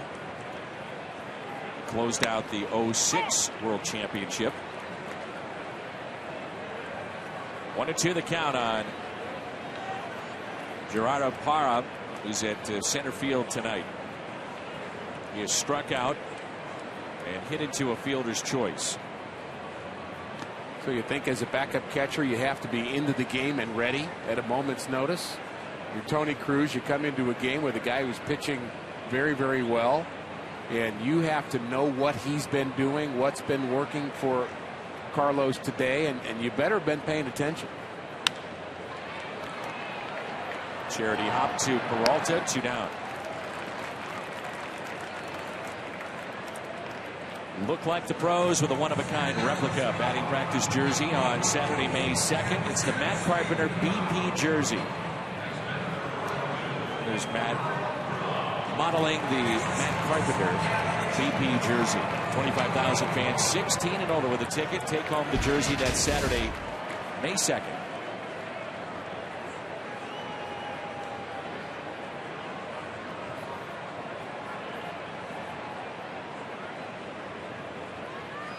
You wear that jersey, Dan, it's guaranteed to help your OPS plus.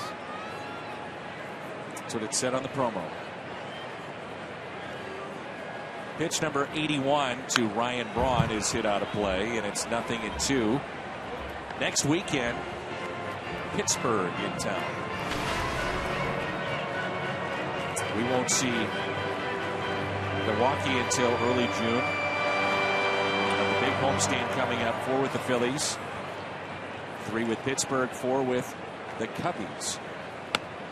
Chased a pitch up, a strikeout of Braun. 7 tonight for Martinez. Carpenter leads it off when we come back.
Run.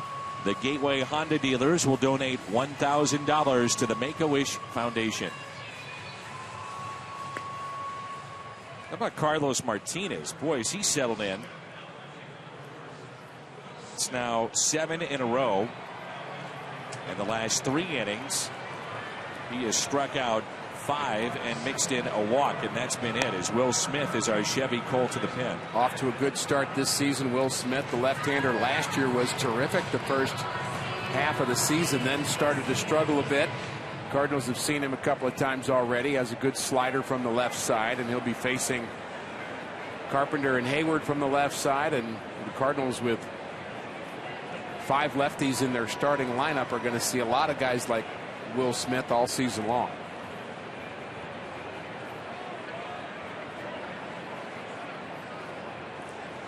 Carpenter, Hayward, and Holiday. 3-0 St. Louis. And the first pitch is strike. Hit streak is up to 11 for Matt Carpenter. A single to left center back in the 5th. And now an on-base streak dating back to last year of 22 straight. Longest in the major leagues.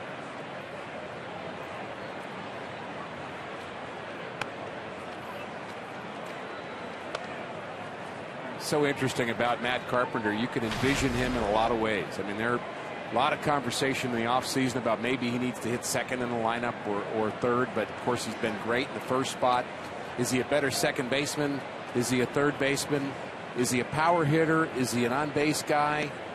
I mean, almost hard to define in some ways, other than just being a really good baseball player. I mean, that's kind of a throwback style where a guy can kind of adjust to whatever the situation is and perform.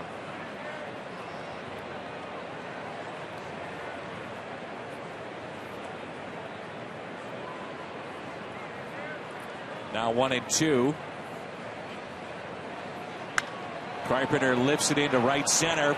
Parra is on the move, and he won't get it. Hops off the wall, now over the wall. And that is a ground rule double. Just stuck the bat out, and that ball carried all the way to the track. Danny, that was a half swing. Yeah. I mean, that shows the strength and the power of Matt Carpenter. I don't think Ron Renick could believe that that ball was not caught. Here's the swing we're talking about. He finishes it, but he's thinking out. That's got to be an out. Parra playing too shallow, perhaps. I would say some disbelief in our booth and maybe some disbelief in the Brewers dugout that that ball dropped. And I got to believe, and nothing against Parra, who's a terrific outfielder, but I think Gomez has that ball. Just initially off the swing, I thought, well, okay, routine fly ball in the right center, but my goodness, carried all the way to the track and then over the wall. So ground rule double for Carpenter, who now has 9 doubles this year. 9.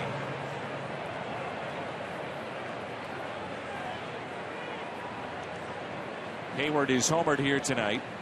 And the 1-0 pitch to the Cardinals right fielder, taken for a ball. 2 balls, no strikes. The Cardinals have just dominated this series recently. The Cardinals have won 21 of the past 29 meetings between the two clubs.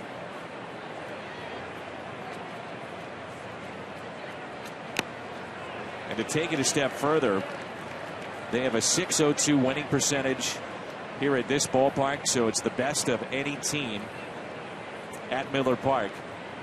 And really, they just beat up on the Brewers for a long time. The 2-1 pitch.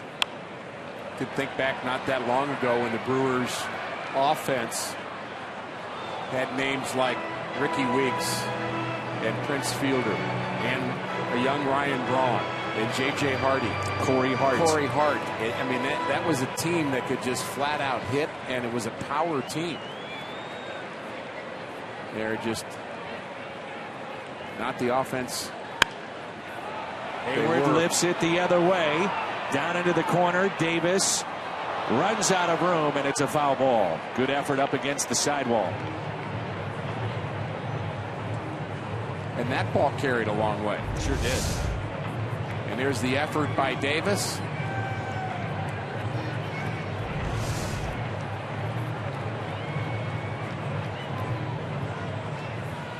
Two and two. Nobody out.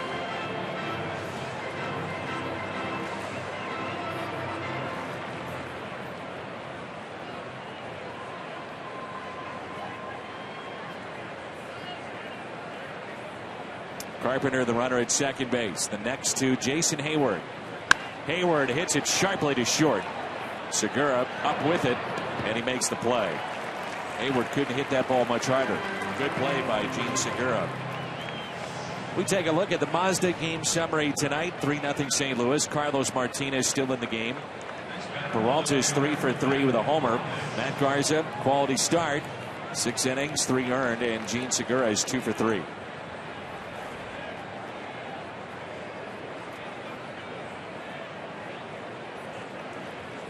Holiday struck out, walked, and also grounded out to second.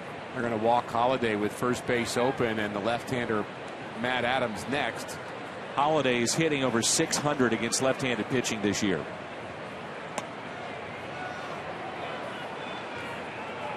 Certainly could understand why Ron Renneke would do this, even though you could open up a big inning. But well, it makes sense. You got to respect Holiday here. I think it's the right move, and you're hoping for a double play from Adams. But if you don't get that, it means you're going to face the guy who's 3 for 3 today, Johnny Peralta.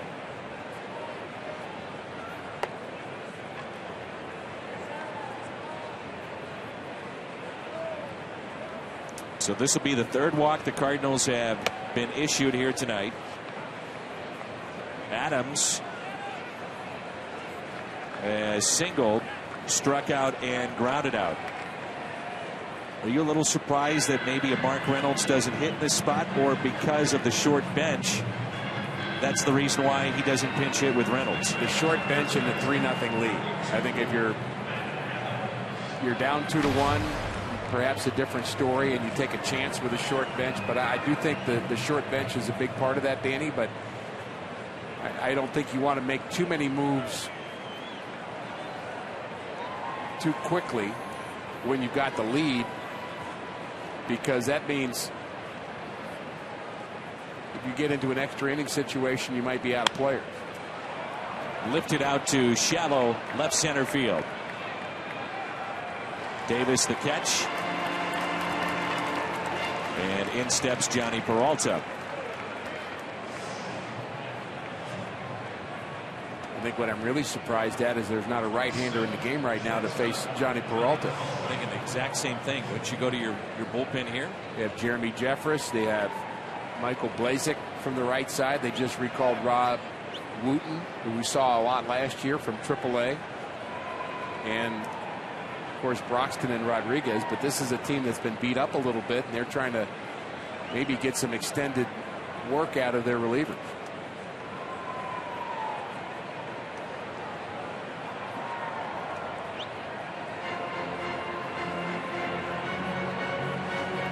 Former Cardinal working in the bullpen for the Milwaukee Brewers as their bullpen coach, Lee Tunnell, dear friend. Played for the Cardinals for a couple of seasons. And about as positive a guy as you're ever going to see on a baseball field. Well, then they need him now. Something to be said for that.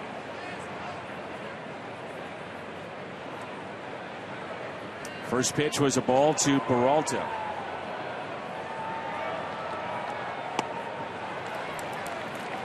Oddly enough, Johnny Peralta is hitting better against right-handed pitching this year at 292, but very small sample size from left-handers. There's Lee Tunnell on the right. His father is a psychologist, and I think you might say so is he.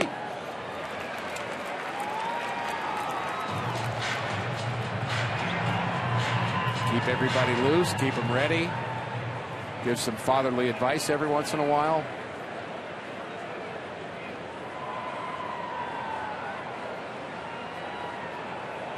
Here's a 1-2 in the dirt. Inning started with a double by Carpenter off of Smith, a ground out by Hayward, intentional walk to Holiday, fly out by Adams to left field, and now the count is even, 2-2 on Peralta.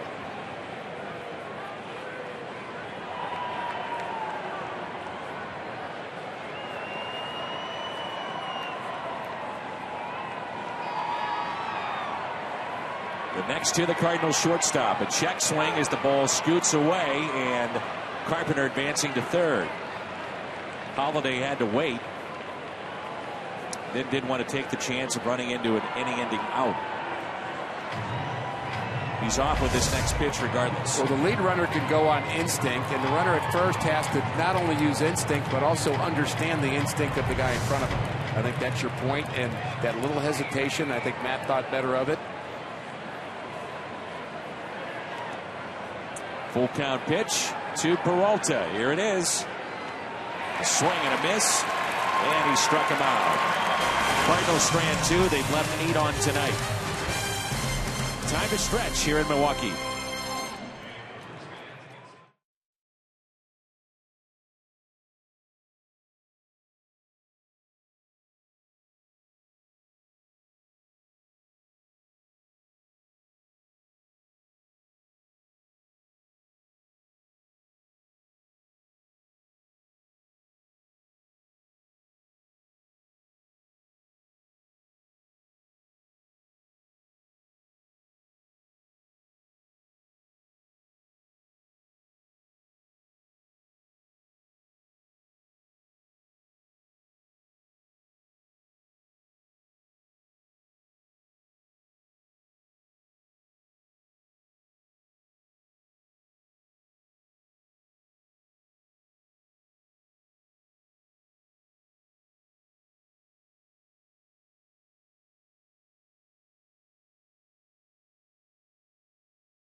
And Fox Sports 1. The day starts with an American League Central battle as the Indians take on the Tigers. That's at 11:30. Then the return of the Subway Series. Yankees and Mets at 3.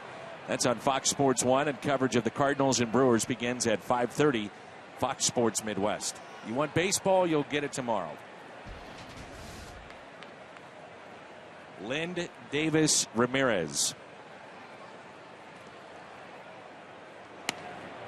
Hey, you think about how this game has unfolded for the Cardinals and Carlos Martinez in particular. The first 3 innings, the Brewers literally ran themselves right out of innings in which you could have scored early. Yeah, you said earlier that they squandered opportunities. I think they did more than that. I think they just gave up opportunities. I mean, they did even worse than just not getting a hit with runners in scoring position by running into those outs. And I think it's just breathed some life into Carlos Martinez, who's working with the mid-80s in terms of pitch count here in the 7th inning, and you could see him going 8. 1-2, hit out to right. There's Hayward sliding, and he can't make the catch. I wonder if that ball was knuckling on Jason Hayward. That ball was smoked by Adam Lind. And we've seen Hayward make 2 or 3 plays like this already this season. There's the pitch, middle away, and off the heel of his glove.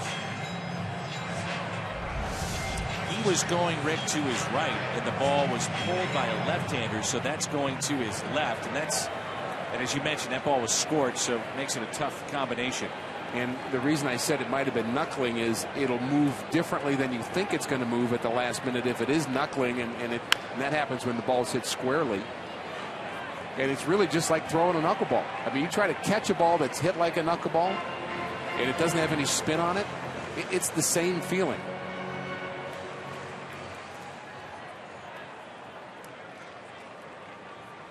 So the Cardinals have turned 2 double plays tonight. Davis has doubled and also walked back in the 4th. Good breaking ball. I love the mix that Martinez has shown today. There have been times where he's thrown fastballs. In fact, last inning, he struck out Braun on a fastball when he was looking for a curveball. And it just seems like he's a step ahead. And you credit, of course, Molina, who started this, but Cruz, who's in there now, of kind of having a good game plan. Very good mix of deliveries. 0-2 is in the dirt. I think it's part of the maturation of Carlos Martinez.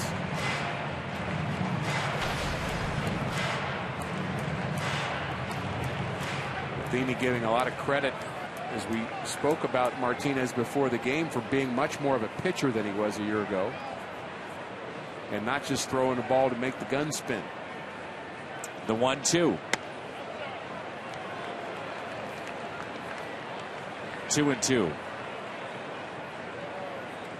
know, it's amazing. You watch Martinez, and he'll be out there tomorrow playing long toss. Having gone 7 or 8 innings, throws 97 miles an hour. Oh, to be young, huh, Rick Horton? Yes.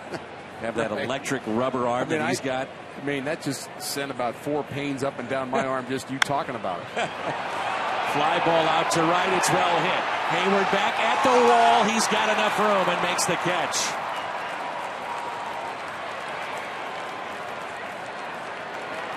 Ball is really starting to carry, especially to right.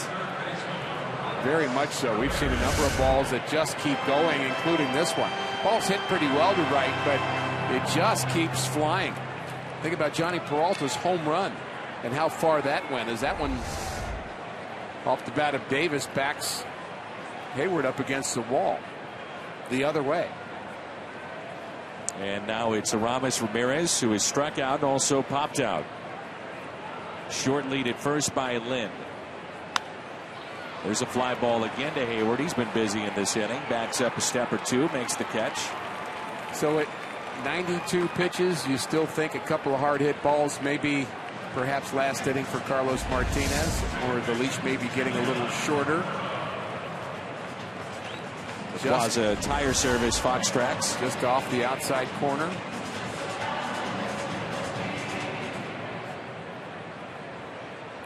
Here's Elian Herrera. The production has come from the bottom of the order for the Brewers. 6, 7, and 8 is hitting around 280. The rest of the team, and again, it's been a bunch of different combinations, but the rest of the team hitting 192 outside those spots. They've only had the same order twice In every other game, it's been a different order. And you think about them playing 16 games, that means they've had 15 different lineups this season. Talk about a team that's struggling for continuity, and the injuries, of course, have a lot to do with that. Sure does.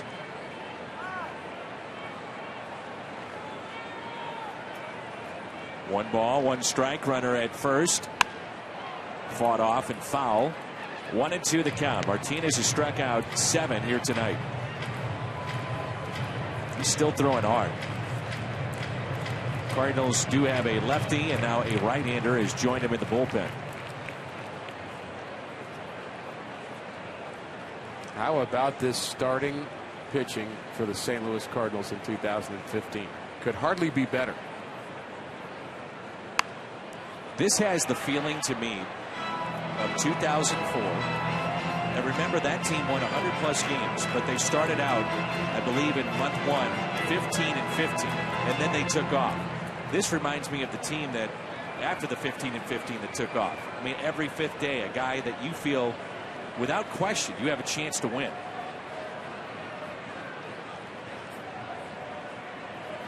I mean, granted, it's early, but you can just feel it around the ball club and being down in the clubhouse and on the team flight. Well, the key is to ride that as long as you can, because it's a long season. Sure. You're going to have some times, and Mike Matheny is very aware of that, even as a young manager, that there's going to be some times where he can't figure out how to get anything working. And the offense are not going to be hitting home runs, and they can't steal bases, and I mean, the pitching falters. It's going to happen in a long season.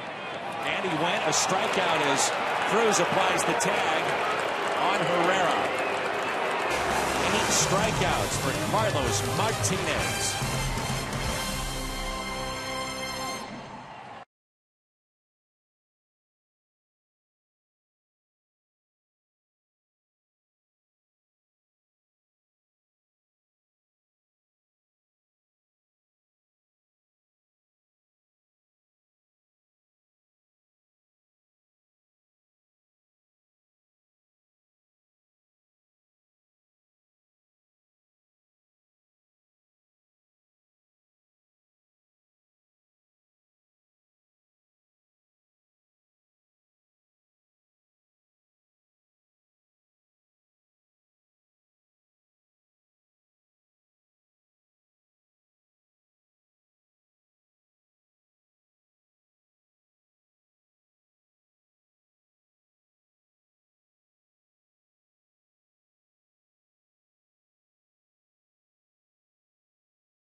And a Bomberito Sports Update.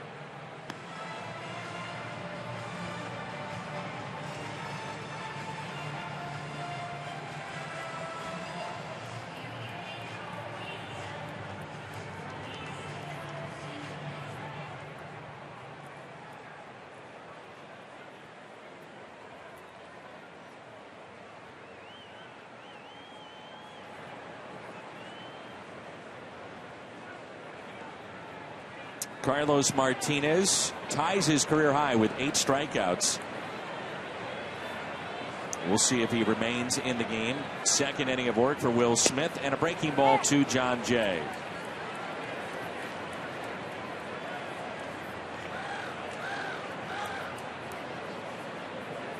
See that? That probably means his night is through. Jay did go. He's 0 for 3 tonight with a strikeout. And a great night's work for Carlos Martinez.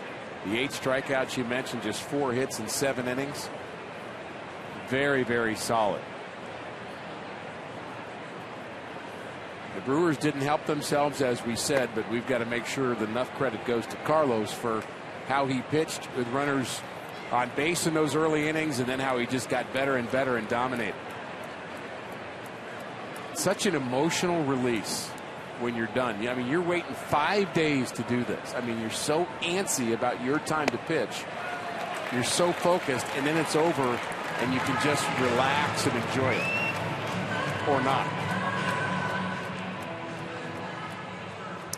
Join us on Tuesday, June 9th, as they finish up their dance moves for the Cardinals Care Reviving Baseball in Inner Cities Golf Tournament at Forest Park Golf Course. Each foursome will be paired with a former Cardinal or St. Louis celebrity, and it benefits the RBI program. For more info and to sign up, visit cardinals.com/RBI Golf.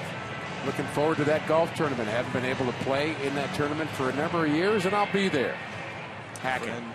Michael Hall and Ted Savage and the folks said Cardinals Care do a great job.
Ball on Fox Sports Midwest is brought to you by Bud Light.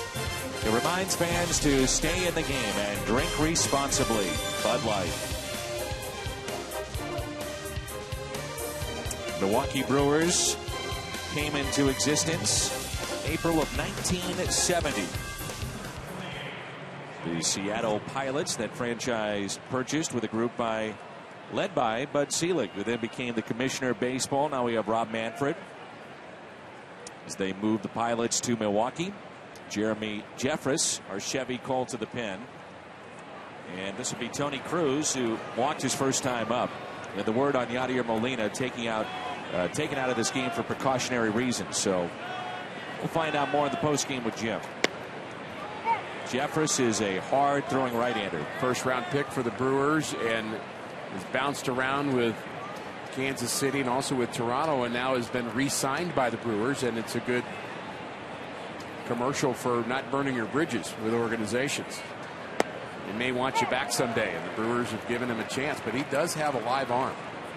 Dealt with some personal issues off the field, and by all accounts has that taken care of, and now his career back in line.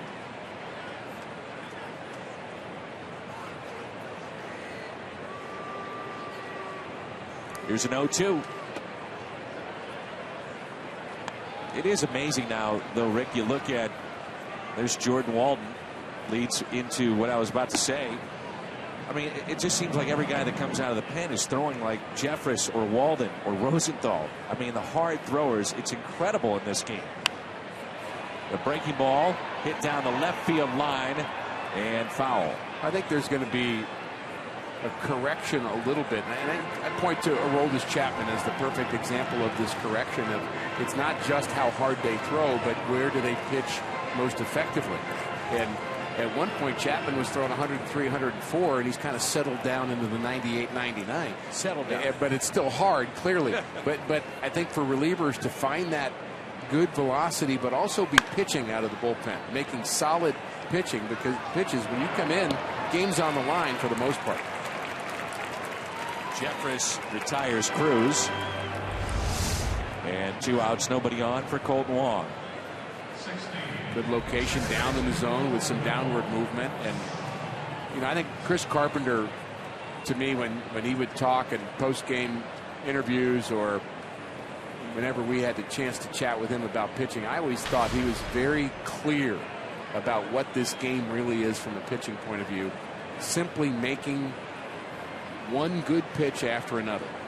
And I know that sounds very simplistic, but when Carp said that, he was really talking about that focus of not how hard you're going to throw it, but it's got to be a quality pitch, meaning location, velocity, and movement, all three. And every pitch has to be quality, and that's how you win. The guy that loses makes the most mistakes. I think, to further that point, you look at Carlos Martinez, he's starting to learn that. He's taking off with the velocity.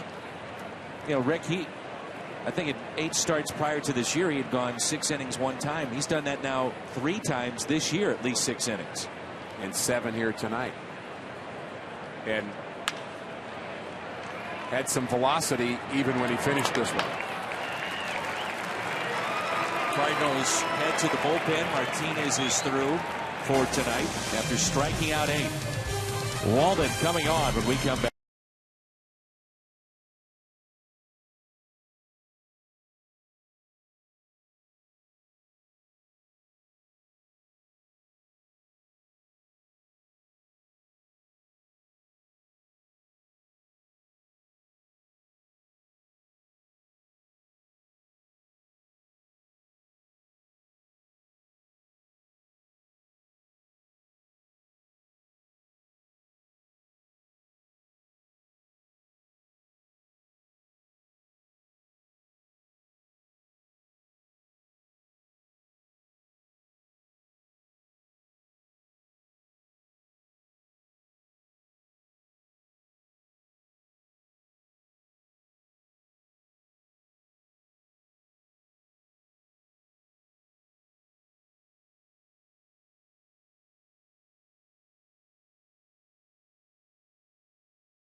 Jordan Walden, our Chevy call to the pen as he leads the league in holds so far this year, 8 1/3 and an ERA just over 1.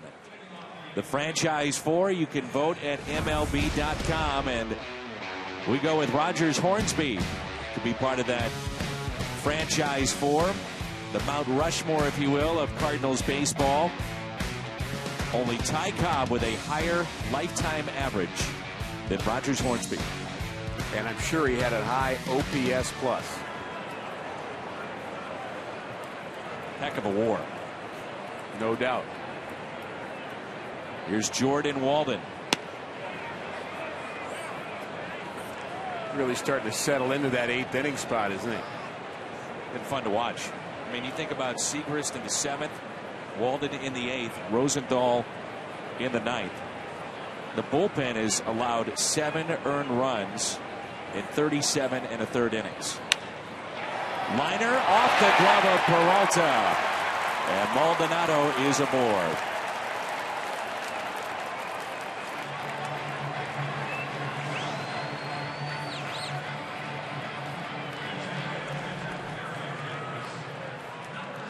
How about the on-base percentage of .427 for Rogers Hornsby? Career .359 hitter. Elected into the Hall of Fame in 1942. Those are his numbers with St. Louis. But really, that's part of this kind of franchise 4 that is going on throughout baseball is the 4 for your franchise. They may have had careers that have bigger numbers or better years out other places, but for your franchise, who are your 4 guys? I think some teams are having a hard time picking who those 4 are. So am I. Yeah, I agree.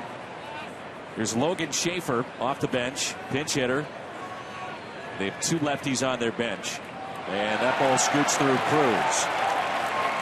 Maldonado to second. Walden in the Washington series allowed 2 base runners to get on in 1 inning of work and then was able to get out of it. He has got power stuff. I mean, there is no questioning his velocity and a good slider. He's a former All-Star and has found a home here in St. Louis.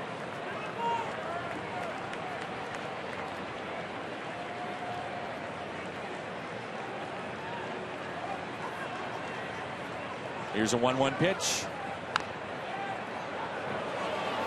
Well, the importance of the bullpen showing here tonight. You can get the best start you can imagine from your starter. In this case, Carlos Martinez, 7 solid innings, and yet the game's still hanging in the balance. It's just a 3-run game in the 8th inning, and things can happen very quickly. They can unravel in the wrong direction, and you better have lights out guys in the 8th and 9th.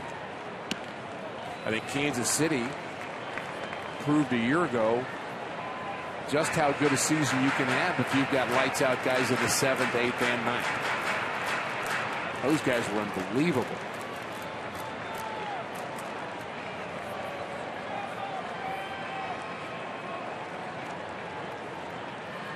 The 2-2. Strikeout of Schaefer for the first out. Hyundai pitch arsenal for Jordan Walden. This was last year.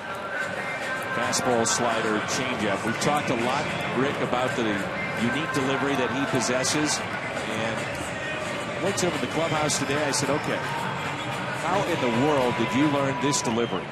It's as unorthodox as any that you'll see in baseball. And he said, I have no idea. Good answer. He said, it wasn't something that I worked on. Wasn't something that just came to me one day. He said, I was on the mound. And he said, I turned my back foot ever so slightly on the pitching rubber. And for whatever reason, with his body, big guy, his body then started to jump towards the plate. So there's the jump as the leg is lifted. And I said, how many teams have complained about your delivery and saying that maybe it's illegal because of the back foot not on the pitching rubber? And he said he's had one team do that last year. They called the commissioner's office on him, reviewed tape, and then deemed him legal. He's legal. That's good. So he's good. So we got that settled. A former starter in the minor leagues with the Angels, and then he was hurt. That was at Double-A. He was rapidly ascending in their organization. Then he went back to Double-A to rehab, and he worked out of the bullpen, and he said, that's where I need to be.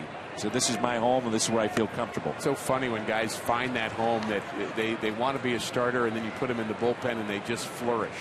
Absolutely flourish. You know, maybe Trevor Rosenthal's that guy. He wanted to be a starter, and I think he's found out pretty well that you can have a pretty nice career out there saving ball games in the 9th inning. And the way that Mike Matheny has used Rosenthal is, you know, you can't say it's been sparingly, but it's been less usage. At least it appears that way from a year ago. And even on times when you think, well, he'd go to him in the past, he hasn't done that this year, and you're saving those bullets. And part of it may be Walden as an option. You bet. The 2-1. The fly ball lifted out to left. Holiday makes the catch near the line.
Closed on a very chilly night here in Wisconsin.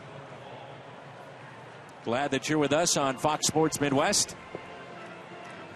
And Kotz is our Chevy call to the pen. He's been around a long time.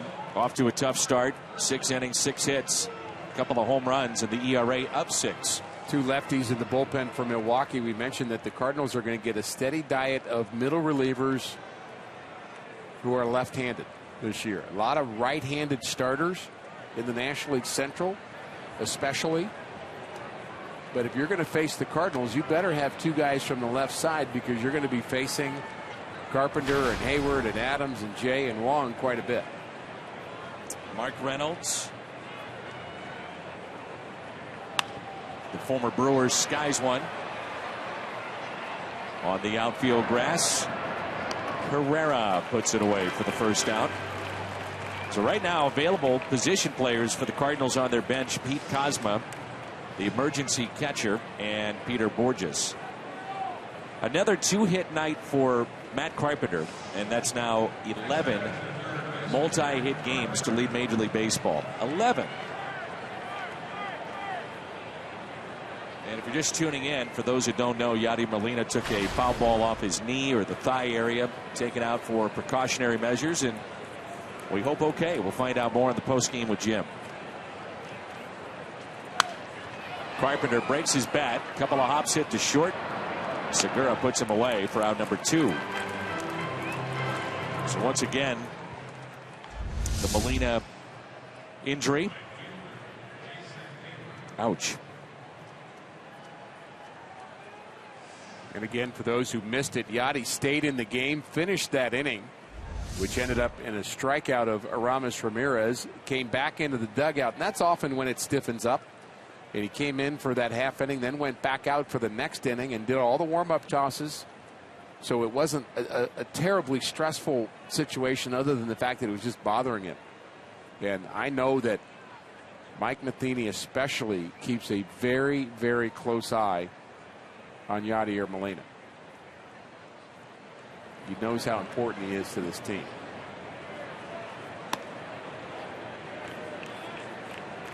Well, you have, if it's a non-save situation, we would assume Harris comes in. If it's a save situation, it's Rosenthal.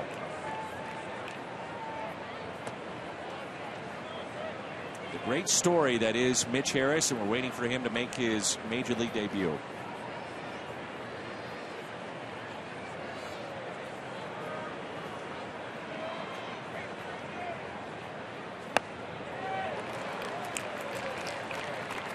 Two and one on Hayward.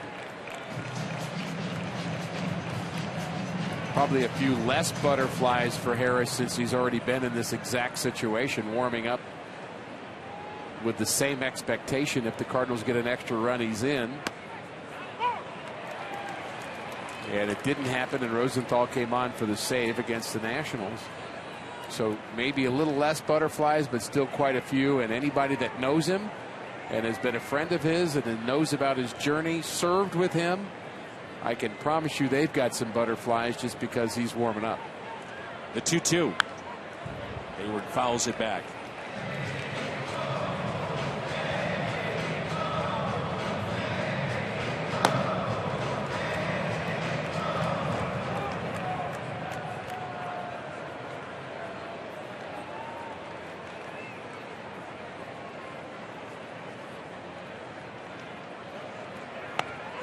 On the outside corner, and a strikeout of Jason Hayward.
It may not be reproduced or retransmitted in any form, and the accounts and descriptions of this game may not be disseminated without the express written consent of the St. Louis Cardinals. The heart of the lineup, 3, 4, and 5, Braun, Lind, Davis, and they will face the Cardinals closer, who is 6 for 6 in save opportunities. The Chevy called to the pen, Trevor Rosenthal. 4 walks, 11 strikeouts. Those are numbers that we keep track of with Trevor Rosenthal. So much better when he pounds that zone, and the back end of the bullpen's been really good. You talked about Segrist, then Waldron, then Rosenthal. 7, 8, 9, very good numbers in the early going, and Segrist may be the one that surprised the most in terms of his bounce back from a year ago. He earned the win on Wednesday at Washington. Rosenthal coming off a 45 save campaign a year ago. There's the changeup. So he started off Ryan Braun with a breaking ball, now the changeup, and in the back of his mind he knows he's got triple digits. Well, Braun has hit Rosenthal before, and it's a good matchup between these two. Lifted out to right, Hayward on the move, and he's there to make the catch. Running catch by Jason Hayward.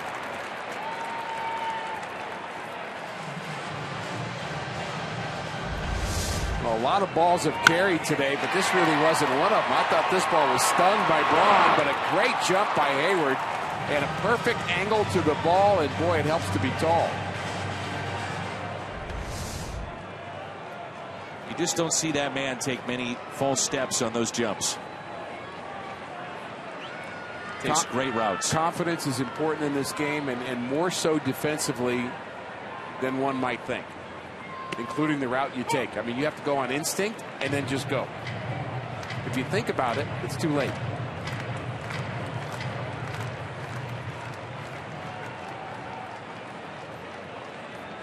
Adam Lind, 97 from Trevor Rosenthal, and it's 0-2. Those are the kind of plays that are fun for an outfielder, Dan. You bet. They get to show off a bit just how good they are. There's the 0-2 in the dirt. It's a route, it's speed, as you mentioned, confidence.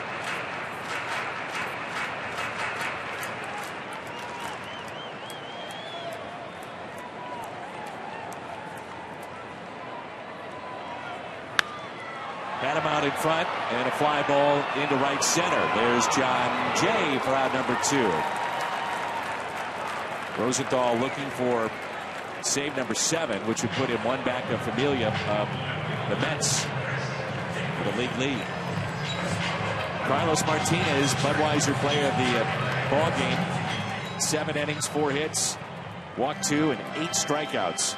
The only way to get saves is to have a starting pitcher that gives you a chance for a save and have offense that gets you runs. And that's what's happening in the early going for St. Louis. Rosenthal looking for that 7th save. That pitch at 99. Announced a paid attendance of just over 26,000, and many of those 26,000 disguised as seats. 1 ball, 1 strike. In honor of Bob Uecker, who we got to see earlier today.